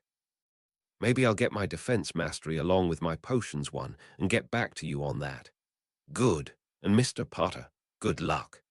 Yes, Harry definitely had an idea of what he'd be doing after newts. Chapter 82, in which owls are taken. Chapter text: the weeks leading up to the owls were increasingly packed tight, stress reaching breaking points. Ron had gone from jokingly predicting how everyone would die messily for divination to unironically predicting he'd drop dead during owls, and then having concerns when Professor Trelawney did not see fit to dissuade him of this fate. Harry, meanwhile, was redoubling all his efforts on his classes, with the exception of History of Magic, which he gave up as a lost cause. He had taken to dragging Ron along with him Thursdays to remedial transfiguration, and while Professor McGonagall had cautioned him against neglecting his favored classes, she did say to give more attention to those he struggled in. Harry had also persisted in the Hag meetings. Professor McGonagall's suggestion that he could actually be a teacher had fired him up as much as the fake Moody's recommendation that he be an aura had. Plus, it helped everyone else with their practical spells. And it gave him an idea. Ask Neville during one of their study rounds if he'd be amicable, schedule a meeting to announce that Neville would be going over herbology. Neville had gone over every plant in his collection that he had brought with him to Hogwarts, before going over the general care that anyone who owned a magical plant would need to know, before describing some dark plants and how to counter them. Harry was very convinced that Neville would be taking Professor Sprout's job when she retired. This started a chain reaction, from Hermione covering charms to Ron covering jinxes. The whole Hag class ended up teaching each other their specialty. It eventually bled past the Hag, and soon it wasn't uncommon to see impromptu study groups all over the school, at least until the teachers herded them into specific areas. But eventually, finally, the source of their stress was upon them. Their owls had arrived, and Harry was made privy to a particular setup he had never noticed before due to being so focused on his usual finals. The theoretical was held in the Great Hall, and then there was the practical held in various classrooms that they did one-on-one. Granted, it wasn't exactly one-on-one, since there was a line of ministry reviewers and students were assigned to each one, which meant that Harry had an audience when his reviewer asked if he could perform a corporeal patronus, as a bit of a bonus point. Umbridge getting arrested was definitely a strong patronus memory, as the evidence could attest to. Familiars, meanwhile, were not allowed to sit the exams with their owners, which annoyed Snips to no end. "Calm down," Marv said, coiled next to Trevor and watching him pace. "They've been working for months, they'll do well on their finals. These aren't just finals, this will determine the trajectory of the rest of their lives," Snips said, dragging his paws down his face and tugging his lower eyelids down some. "You're going to give yourself grey feathers," Trevor pointed out. "Good to know I have something to look forward to next year," Marv observed. "And then," Snips barked, waving his wings around frantically. "And then that's Harry sitting in a room with strangers without us keeping an eye on him. He's going to get into some form of trouble, I just know it. Someone will lose it and stab him with a quill, or one of the ministry officials are secretly working for the Dark Lord, or he'll trip and hit his head on the side of a desk, something. You're going to be very disappointed when he comes out of his exams in one piece, aren't you?" "No, I'll call it a job well done and finally be able to somewhat relax." Oh, who was he kidding? He hadn't been able to fully relax since the end of fourth year. If it wasn't that pain in his left wing, it was a gnawing dread in the pit of his stomach. The certainty that he should be doing something more now that Voldemort was back and being a pest, spying on him or something, even though he didn't have the first clue as to where the miscreant could be hiding. Go back to pacing, vaguely aware of Trevor and Mauve exchanging concerned glances, look sharply when the doors opened. They couldn't be done with their history of magic owl already, darted down when he saw Harry flanked by Ron and Hermione. "Okay, fine," he heard Mauve say as he flew off. "Maybe he has a point." There was precisely one owl Harry was not feeling confident about, and that was because he had given up the class proper as a lost cause, history of magic. This feeling was cemented upon sitting down and not having a clue as to the answers for any of the questions on the first page. Started flicking through to see if there were any he might have hopes of answering. Settled down to it when he found the bits on the latest Goblin rebellions. Upon that being finished, he flicked through the rest, went back to the beginning, and started giving his best guesses as to each one, frequently glancing up at the hourglass at the front of the Great Hall and occasionally entertaining himself with guessing at how the rest of his year was doing with this by listening to the quills scratching. He was fairly certain he could peg the one furious scribbling as belonging to Hermione. judging by the rest, sounding more hesitant and ponderous. He had the feeling she'd be at the far end of the bell curve, with the vast majority of them at the other end. At least he felt he had done well with his arithmancy owl, was also certain, when he slammed back into his own recollections, to find himself staring at the ceiling, that he had just become the most interesting thing to ever happen at a history of magic owl. But he couldn't rightly bring himself to care at the moment. Make his excuses as he scrambled out. He wasn't going to be getting much more out of that exam anyway, bolted out the door as Ron and Hermione caught up, Hermione no doubt throwing a fully completed exam at the examiners before hustling after him. "Are you okay, Harry?" she asked when they caught up. "No," Harry groaned, hands pressed to his forehead. I think Voldemort has Sirius," Ron and Hermione gasped. "Harry, you were supposed to be blocking him out," Hermione started. "Blimey, this is the first time he's cut into an exam," Ron said at the same time, earning him a glare from Hermione. "What? Guys," Harry snapped. "Helpful suggestions, please." Ow! Snips squawked, darted away from Harry as he rubbed his cheek, squawked and flapped before darting down the hall and back to him. "I say we're following him," Ron said, pointing.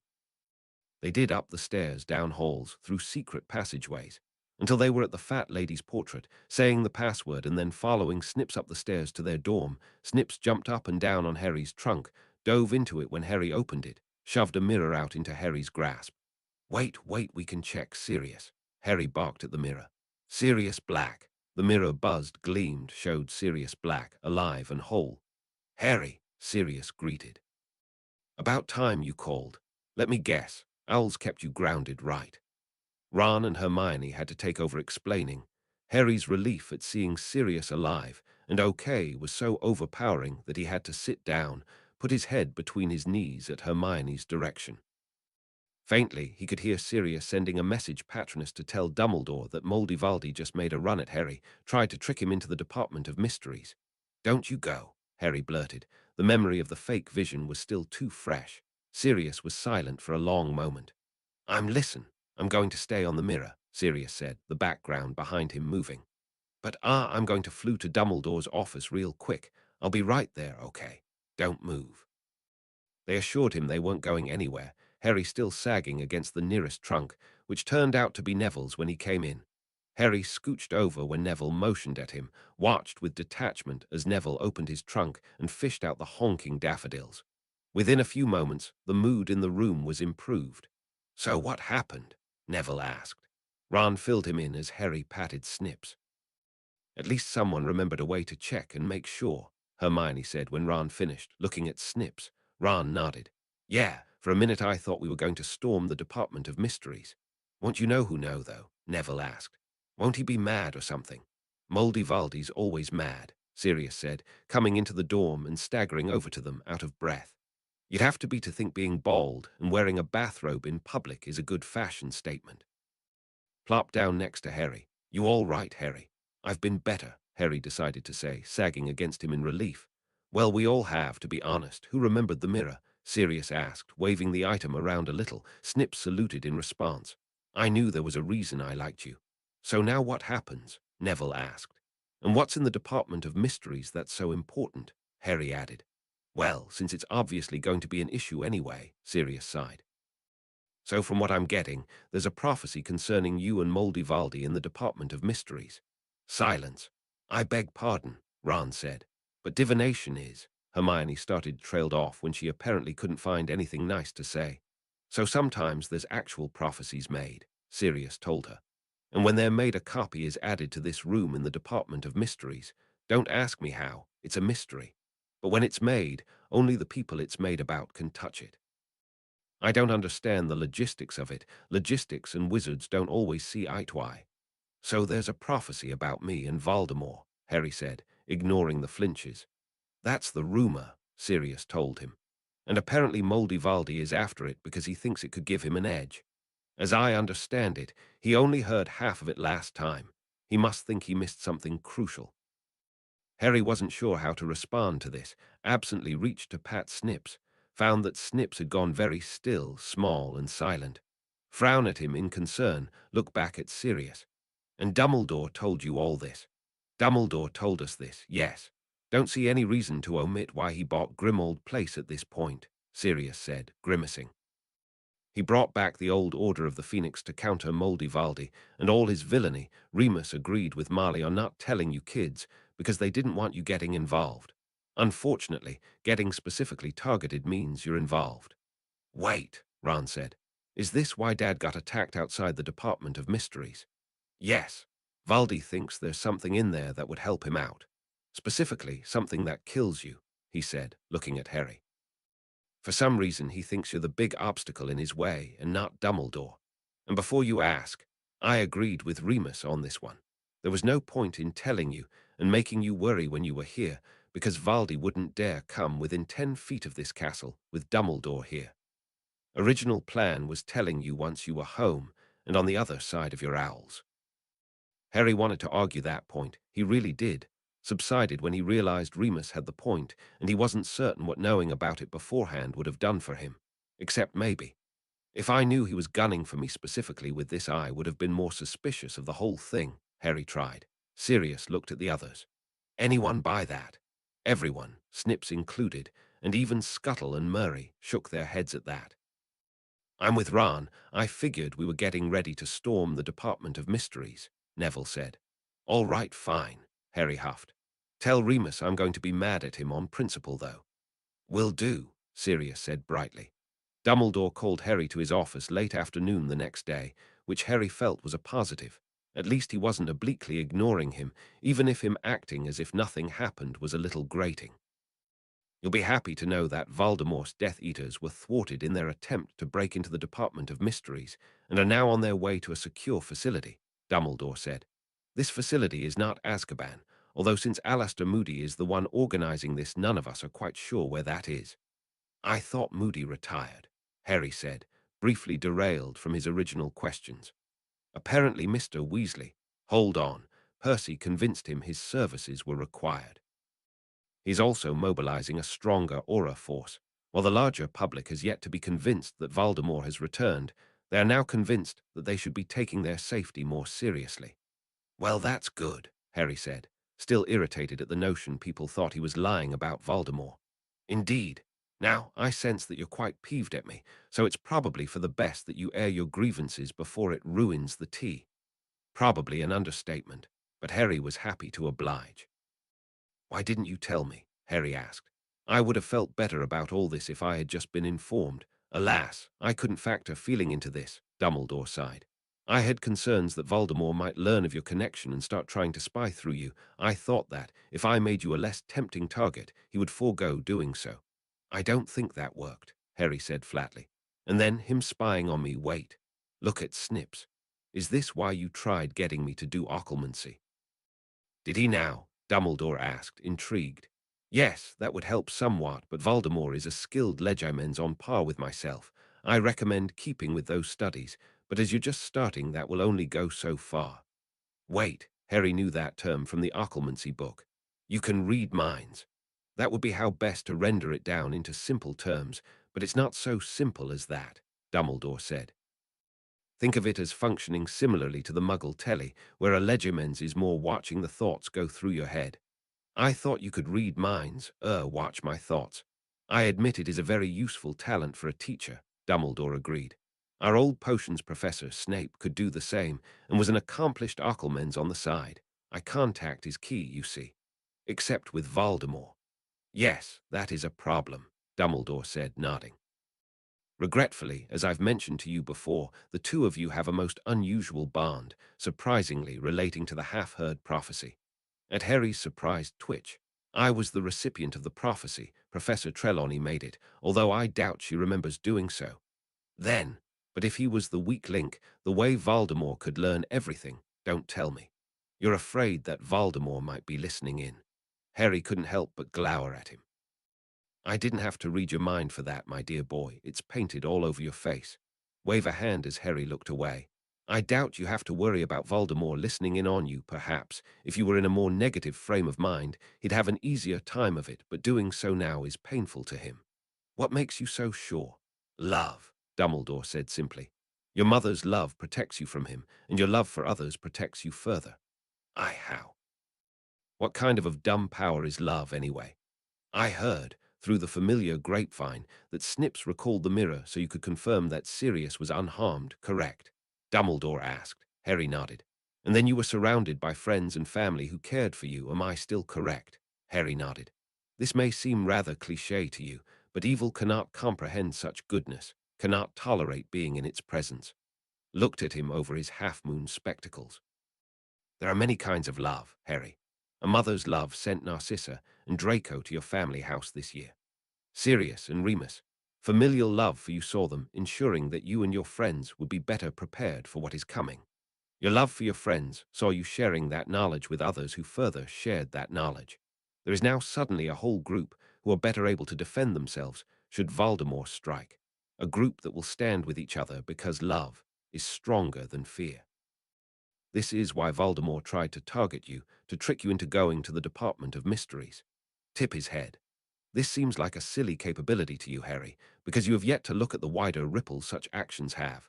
Voldemort, who only knows fear and hate, cannot fathom the ramifications of love, and thus he fears and tries to destroy it. Do you understand, Harry? He thought he might have. Pictured the library, stuffing everything into the books and shelving them, nodded finally. If you want to tell me about the prophecy, if you don't, I understand. Dumbledore nodded. Keep practicing your occlumency, Harry. Anything worth doing is worth the effort, after all. As for the prophecy, waved his wand, sending the pensive drifting over. It might be best for you to hear the wording yourself. Harry did, once again noting Snips going still and silent. Felt the little familiar start quaking a little, put a hand up and cupped Snips against his neck as the ghostly Trelawney sank back into the mist. Neither can live while the other survives. What does that mean? Harry asked. Possibly that you cannot truly live a full life while constantly looking over your shoulder, Dumbledore said. In Voldemort's case, it's because of his obsessing over this and his inevitable death. He could have been truly great, done so much for the wizarding world that people would sing his praises long after his death. Alas, at heart he's still that scared little boy terrified of that one thing that comes for us all. Shake his head sadly. Voldemort will not rest until he thinks he has destroyed all opposition, all possible causes of death, and in doing so will never live his life, always jumping at shadows. And I'll be the same way because I'll have to be keeping an eye out for him, Harry said. I have said in the past that you share many similarities with him, Harry, but not this, Dumbledore said.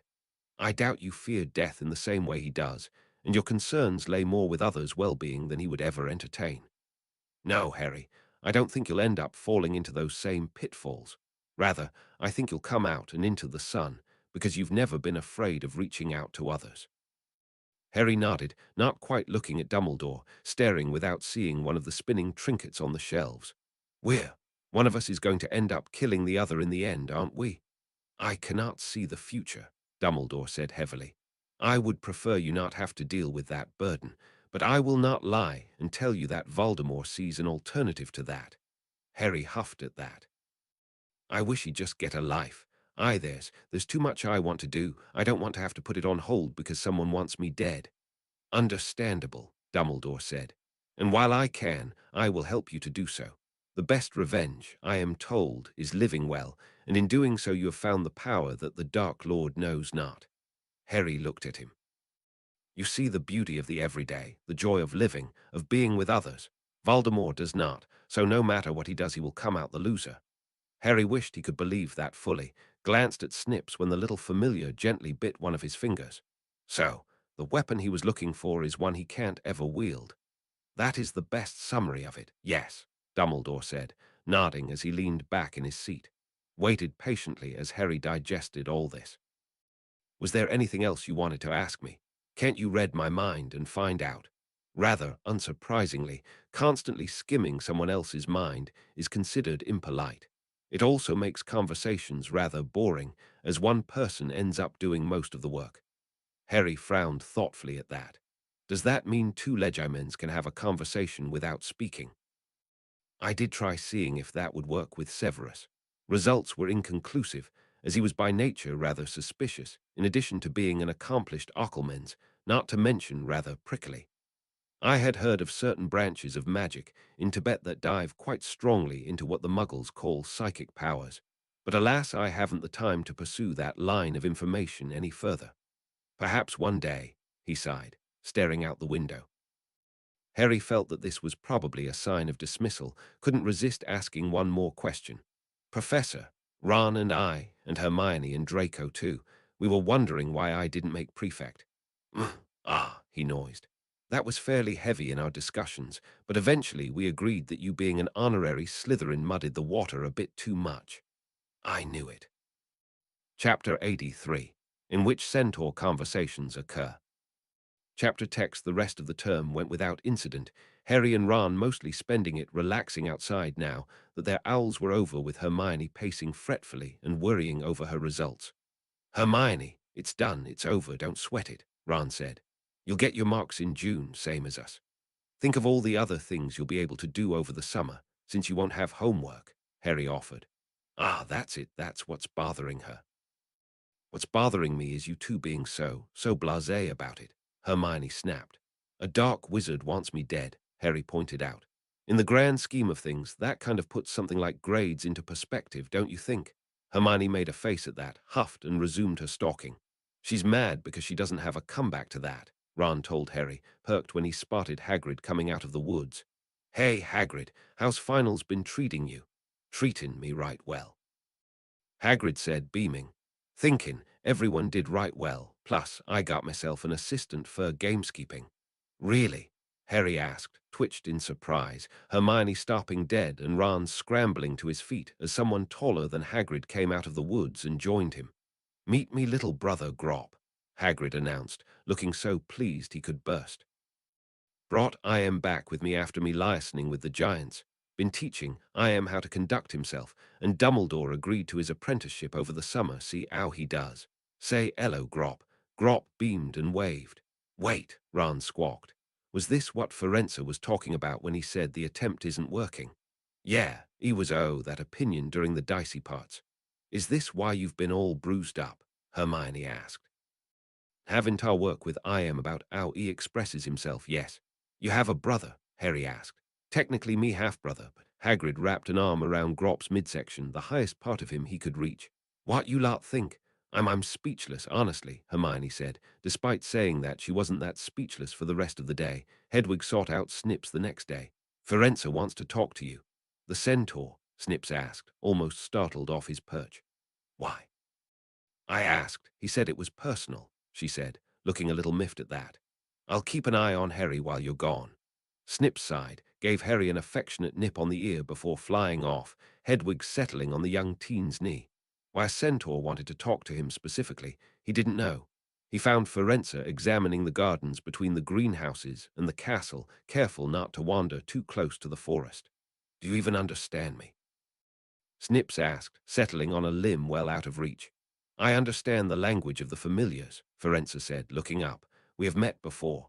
I remember in the Forbidden Forest, and yet that is not the meeting I speak of. Snips tipped his head at that, confused. Was there some other time? Yes. Pause, look up. Mars has been shining brightly. War is coming back to the wizarding world.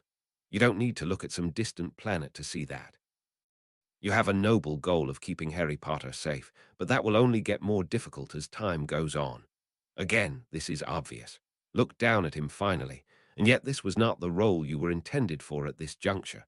Snips blinked, tail twitching as it dangled down. Is this some centaur nonsense? Because I really do have better things to do. That is quite similar to what you said when last we spoke. Which was when? If you were given a choice between protecting Harry Potter and ending the coming war sooner, which would you choose? What kind of question is that? If the war ends sooner, then protecting Harry is a moot point. The biggest obstacle to him living safely would be gone. That path would require the death of Harry Potter. Snips stiffened, staring at Ferenza, searching for any indication he was lying. No, he wasn't. He was dead serious, certain that this was what the future held. Then there is no question, Snips said stiffly, looking away. Harry's survival is paramount. Why do you believe that? Why? Because he's Lily's son. And have you asked yourself lately how you know her? Snips froze again. Of course he knew how he knew her. They were friends, how? This was a good question, one he didn't have an answer to. He knew Lily Potter nee Evans. He knew her. But he didn't know how. considering those hazy memories didn't line up with anything after waking up on the floor of the potions classroom. His hesitation didn't seem to surprise or concern Forenza, who simply nodded at his silence. You will have to find the answers to these questions and make your decisions on how to proceed soon. The war the wizards seek to wage won't wait for you. He shook his head hard enough that he actually shed a few feathers. Those questions don't matter. I've already decided on how to proceed. Harry's safety is my priority, not the useless kerfuffling of centaurs. You've told me that before as well, Forenza said, examining a flowering bush. Farewell and good luck. Until next time. Snips snorted, flew off to where Harry was waiting. There wouldn't be a next time if he had any say in it. Dumbledore's speech at the end of the year feast had a strong focus on unity between houses and how bonds made from loyalty and love were stronger than those made of fear. It was very serious stuff, and after his speech, he let the silence linger for several long moments. But alas, I do not wish for you to end the year on such a dour note, he announced, clapping his hands and dimming the candles. And thus, Flitwick and I have managed to find ourselves several galleons shorter, but much richer in some very impressive fireworks created by some of our graduates this year. I am told you may purchase some for yourself at Weasley Wizard Wheezes on Diagon Alley. Restrictions of course apply, depending upon your proximity to muggles and your proficiency in the disillusionment charm. But seeing as how we do not have that issue, which was when several fireworks started going off outside, reflected in the great hall's enchanted ceiling, to everyone's delight. You charged Dumbledore for this, Hermione hissed at Fred and George. Dumbledore insisted, Fred said. We did manage to talk him into a discount, George admitted, and had to beat Flitwick off with a stick. He wanted to know how we did the fireworks and swamp, and then wanted to know why we didn't apply that same energy to Charms class as a whole. He agrees Charms is suffering from an appalling lack of glitter, which was when everyone realized that glitter was raining down from the exploding fireworks. The trip home was fairly calm, all things considered. Oh, Sirius greeted once they were off the train.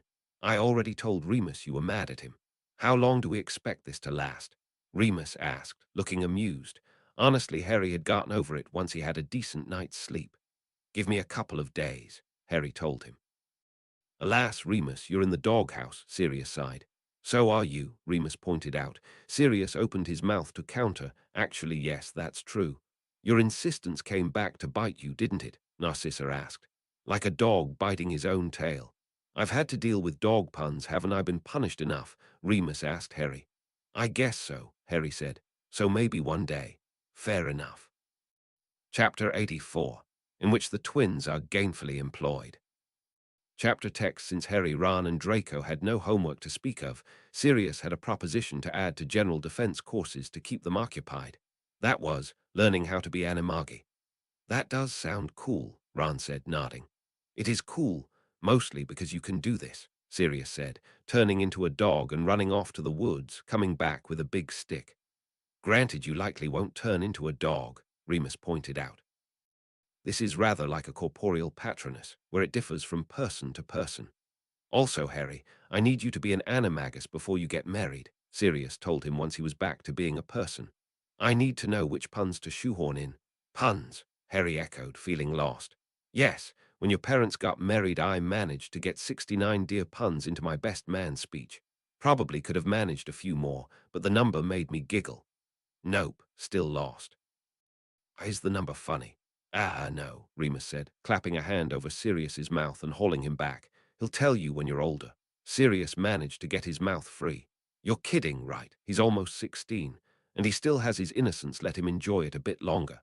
Harry decided to translate that as raunchy and therefore something he'd rather not hear, instead opted to look at the other two boys. What do you think?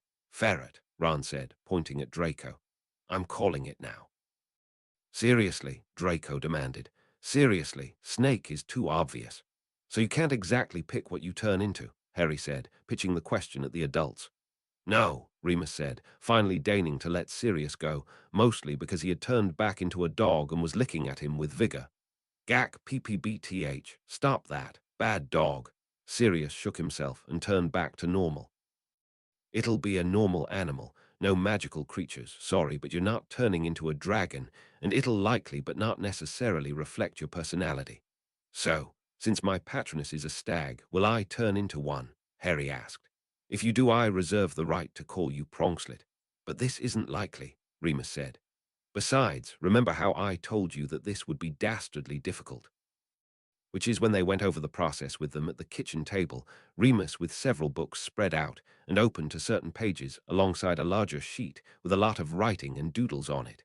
It took us 3 years to get it figured out, Sirius said. And that was with us not knowing what we were doing. Fortunately, now we do know what we're doing. Or at least can openly ask McGonagall now, Remus muttered. And thus we pass this knowledge to you. Also, we've been brainstorming how to streamline this process. Apparently, there's this joint in Africa that has the most lightning strikes in the world, so that speeds up this fiddly little bit here. Most of these bits seem fiddly, Draco pointed out, looking the sheet over. There's a reason I told Sirius to wait until after your 5th year, Remus sighed. I'm telling you, they would have gotten O's on their transfiguration owls, Sirius argued. As it is, we shall see. Something else they were seeing was the Weasley twins' business, which saw them heading for Diagon Alley opening day with the rest of the Weasleys. Oh, what if their business doesn't do well? Mrs. Weasley fretted as they headed down a crowded Diagon Alley. What if it fails and they end up penniless on the streets? You didn't renovate their room that fast, Ron said. No, just in case it falls through. Marley, it's not going to fall through, Sirius assured her. I funded it. Remus and I looked through all their products. It'll be a sound joke shop that gives Zonkos a run for its money. Dumbledore and Flitwick were impressed with their stuff too, so there's that, Harry pointed out. And Luna's dad has been advertising it in the Quibbler, so they should have a decent first day, Remus started, cut off along with the rest of them when they realized that the reason the alley was so congested was because everyone was trying to get into Weasley Wizard Wheezes. Nice, Harry cheered once he and Ron had climbed onto a lamppost to see. Wicked, Ron agreed. Mom, good news. Fred and George aren't going to be destitute. Can't guarantee Donald, Edmund, or Hubert, though, Ginny said. It took the better part of an hour to get into the store proper, and probably would have taken longer had Fred not spotted them and waved them in. Sorry, gents. Mothers take priority. You know this. What do you think? He asked, grinning madly once they were in. I'd actually have to close up early today. People are eating through our stock, and we've been having to take back orders as long as we are tall. I'm speechless, Mrs. Weasley said, having to hold onto the stair railing for support. Why weren't your owls higher? That's what Flitwick asked us, George said, sliding down a banister with several boxes balanced in his arms. Donald, levitate this over there, will you? Fred flicked his wand and sent the boxes flying and unpacking themselves. Also, Mum, you might want to convert our room. We were staying here to get everything prepped, but at this point we might have to be staying here full time. We definitely have more room to explode things. This is some excellent magic, boys, Mr. Weasley said, testing a chroma cap with glee before moving on to the next thing. Defense hats. Trick a mate into trying to hex you, it'll just bounce right off, Fred explained. Also, we expect the skiving snack boxes to move like lightning closer to start of term, so for now they just have this space here. Harry had been watching the surging crowd with glee, having joined the rest of the Weasleys, and Sirius and Remus, on the stairs, in an attempt to evade most of the press, angled and looked when he heard Percy going, excuse me, coming through Minister here. Percy, George exclaimed, arms spread as a frazzled Percy finally made his way onto the stairs. How have you been? Managed to get away from your busy job to ours. You too, Percy said, jabbing a finger at Fred and George. The Obliviators had been going non-stop sign 9 this morning. Did neither of you think of what those wildfire whiz-bangs would do to the statute of secrecy? We put big warning labels on them. I'm not sure what else to tell you, Fred offered. Percy sighed, sagging. When do you get off? I'll come over and help you figure it out then. Oh, Edmund, it's the big one, Fred said, staggering as he clutched his chest. Why did it take you getting into politics before you got into pranking? George demanded. Apparently there's crossover, Percy muttered. Harry and Ron decided to absent themselves after a while, especially when Luna showed up for the Quibbler interview and had some polite but airily eccentric words with the prophet reporter who wanted to interview Percy as well. So I think that's going well, Harry told Ron as Snips finally tugged his claws out of his ears. It's going insane, Ron said, looking back the way they had come. I figured it'd do okay because Fred and George makes good stuff, but wow. Yeah, what is it? Harry asked when Snips pointed, looked to where he indicated to see Draco loitering near the entrance to Nocturne Alley like he was working up the nerve to go in. What is he doing there? Ron asked. I don't know, come on, Harry said, jogging over, caught Draco's attention with a HSSD when they were close enough, ignored him when he tried to wave him off. Do you mind? Draco demanded. We do, Harry said. What is this? Draco gestured impatiently at Gringotts. Mother's in there discussing our finances. I asked if I couldn't go to Flourish and Blotz instead. She goes fine.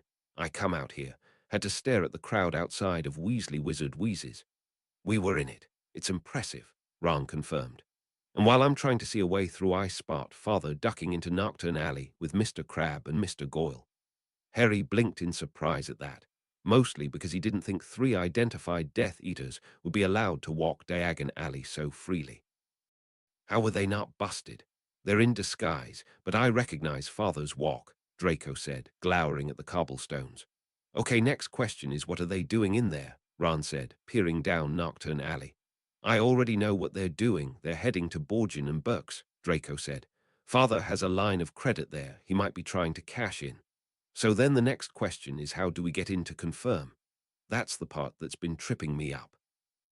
I bet your hair would be as distinctive as mine down there. Chroma caps, maybe, Ron said, looking at Harry. Think Fred and George would loan us some, or would they make us buy it? Hold it, Harry said, backing up against the wall and checking to make sure they weren't being observed before tugging out the invisibility cloak. We might have issues with it showing our feet, but borf. They looked up as Sirius, in dog form, squeezed out of the last of the crowd and bounded over to them, shaking a little to shed some loose fur, spotted the invisibility cloak and cocked his head at Harry. Draco saw Mr. Malfoy go down Nocturne Alley, Harry supplied, the others helping to fill in. Sirius sat, head tipped the other way as he contemplated this, directed a short borf at Snips before bounding away. Snips chittered something that sounded fairly scolding at Harry before following. So what was that about, I wonder? Ron said. Harry shrugged, pulled the cloak out the rest of the way. He didn't say no. Snips was fuming at the concept of going and investigating the issue. You know those 3 won't stay there, he railed at Sirius as the dog found his way up fire escapes and balconies to the roof line. They'll throw that invisibility cloak on and go snooping about themselves. Probably should have sent them back to Remus, Sirius confirmed. But they have the invisibility cloak and plenty of training, plus us if things go south. Oh, you're really going to be of help here. Of course, Sirius said, wagging his tail as he leaped across a narrow space. Wizards never look up. They might this time, if only because of Snips, a grieved snarl at Sirius' idiocy, flew after him, lighting down on the peak of a roof the dog was mincing up, peered down through the grimy glass panes in the ceiling of Borges and Burke's, eyes narrowing as he recognized the platinum blonde hair of Lucius Malfoy. Pity we don't have an extendable ear, Sirius muttered. Oy vey. Wait here, he ordered, carefully flitting down. Might have seen a spot where he could properly eavesdrop, carefully slink his way over and pressed an ear slit against a crack, was flitting back to Sirius fairly quickly, the both of them ducking behind the peak of the roof. That big black cabinet in there, it's a vanishing cabinet. They think its mate is at Hogwarts. Sirius, ears perked up at that. Could they use it to sneak into Hogwarts? That seems to be the assumption they're operating on. Sirius assumed a pensive position that wasn't particularly natural for a dog. We have to stop this. Hold on, I'll be right back. Where are you going? Snips demanded as Sirius ran back over the roof's back to Diagon Alley. Well, here was hoping he was getting reinforcements or auras or something, peek back over the roof, scurry over to the street-facing edge, and start scanning for any disturbances or glimpses of feet that suggested there was a trio of dunderheads looking to cause trouble. Occasionally, he glanced to make sure the Death Eaters were still in Borgin and Burke's, but for the most part, he was preoccupied with Harry going and getting himself in trouble again, because he just knew that Harry wouldn't do the sensible thing and stay put. Looked up sharply at the sound of roof shingles clattering to see Sirius come galumphing back with a massive firework in his mouth. Are you for real right now? He demanded. Sirius bobbed his head, belly crawled up the last peak, pawed at the firework labeled the big one until it was between his front paws, finally let go. Blah, help me aim this, will you? Help you, you turn into a human, you have thumbs. Yes, but no one will ever believe a dog blew up a building. Aren't you a registered animagus now? Also, a dog's a smaller target. I'll buy that one, Snips sighed, moved to help him aim the firework. Which now leaves the issue of how you intend to set this off without turning back to a human. Brilliant thing about this particular line of the twins' fireworks. Water sets it off. Slobber all over the fuse, to Snip's disgust, leaped back along with Sirius when the fuse started sparking, scrambled to look when it startled rattling down the roof. It went off, caught the lip of the gutter, and launched over and into the chimney of Borgin and Burke's, succeeding in sending fireworks both up the chimney and high into the air and down the chimney, much to the alarm of the Death Eaters now caught in a thick cloud of sparks. Oh, I'm going to have to compliment the boys on this one, Sirius said, tail wagging and tongue lolling out as he grinned. Also doubles as a nice flair for the auras to follow, don't you think? So there was more to this than just pranking 3 Death Eaters. Snips had to ask. Honestly, the pranking was a bonus. Jolted to attention as Lucius managed to escape from the building.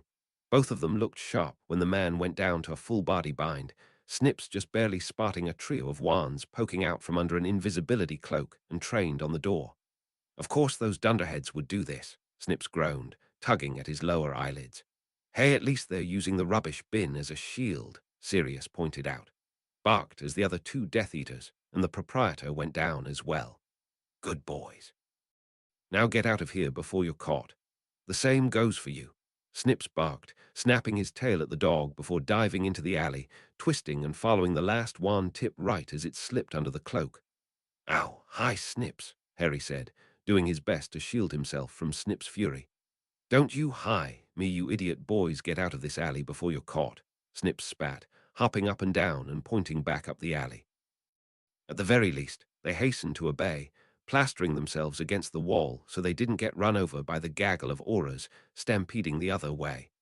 Fortunately, they didn't take the invisibility cloak off until after they were starting up the back steps to Weasley Wizard Wheezes, where most of the Weasley family was perched and watching the fireworks go off. So we were wondering why Sirius wanted the big one, Fred said when Sirius bounded up, barking. We just want to say we appreciate having more advertising, George said, ruffling some of Sirius' fur. The Obliviators are going to have my head for this, Percy sighed. As Percy predicted, the Obliviators weren't happy, although the Auras were quite pleased to have several Death Eaters captured.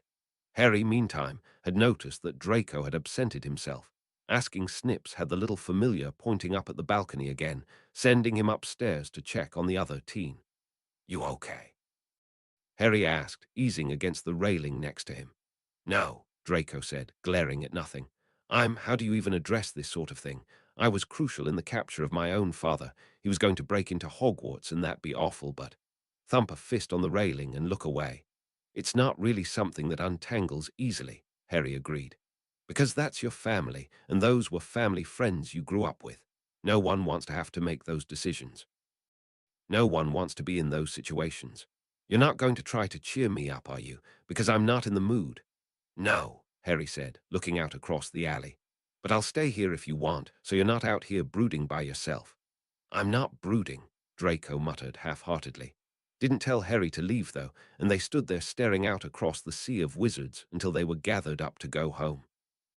Draco spent many a day with only Buckbeak for company, but eventually he came back from wherever he had gone mentally, announcing that he was at least in the neighborhood of better, and at Harry's suggestion, reaching out to Vincent and Gregory that night, since he wasn't the only one with a jailbound father.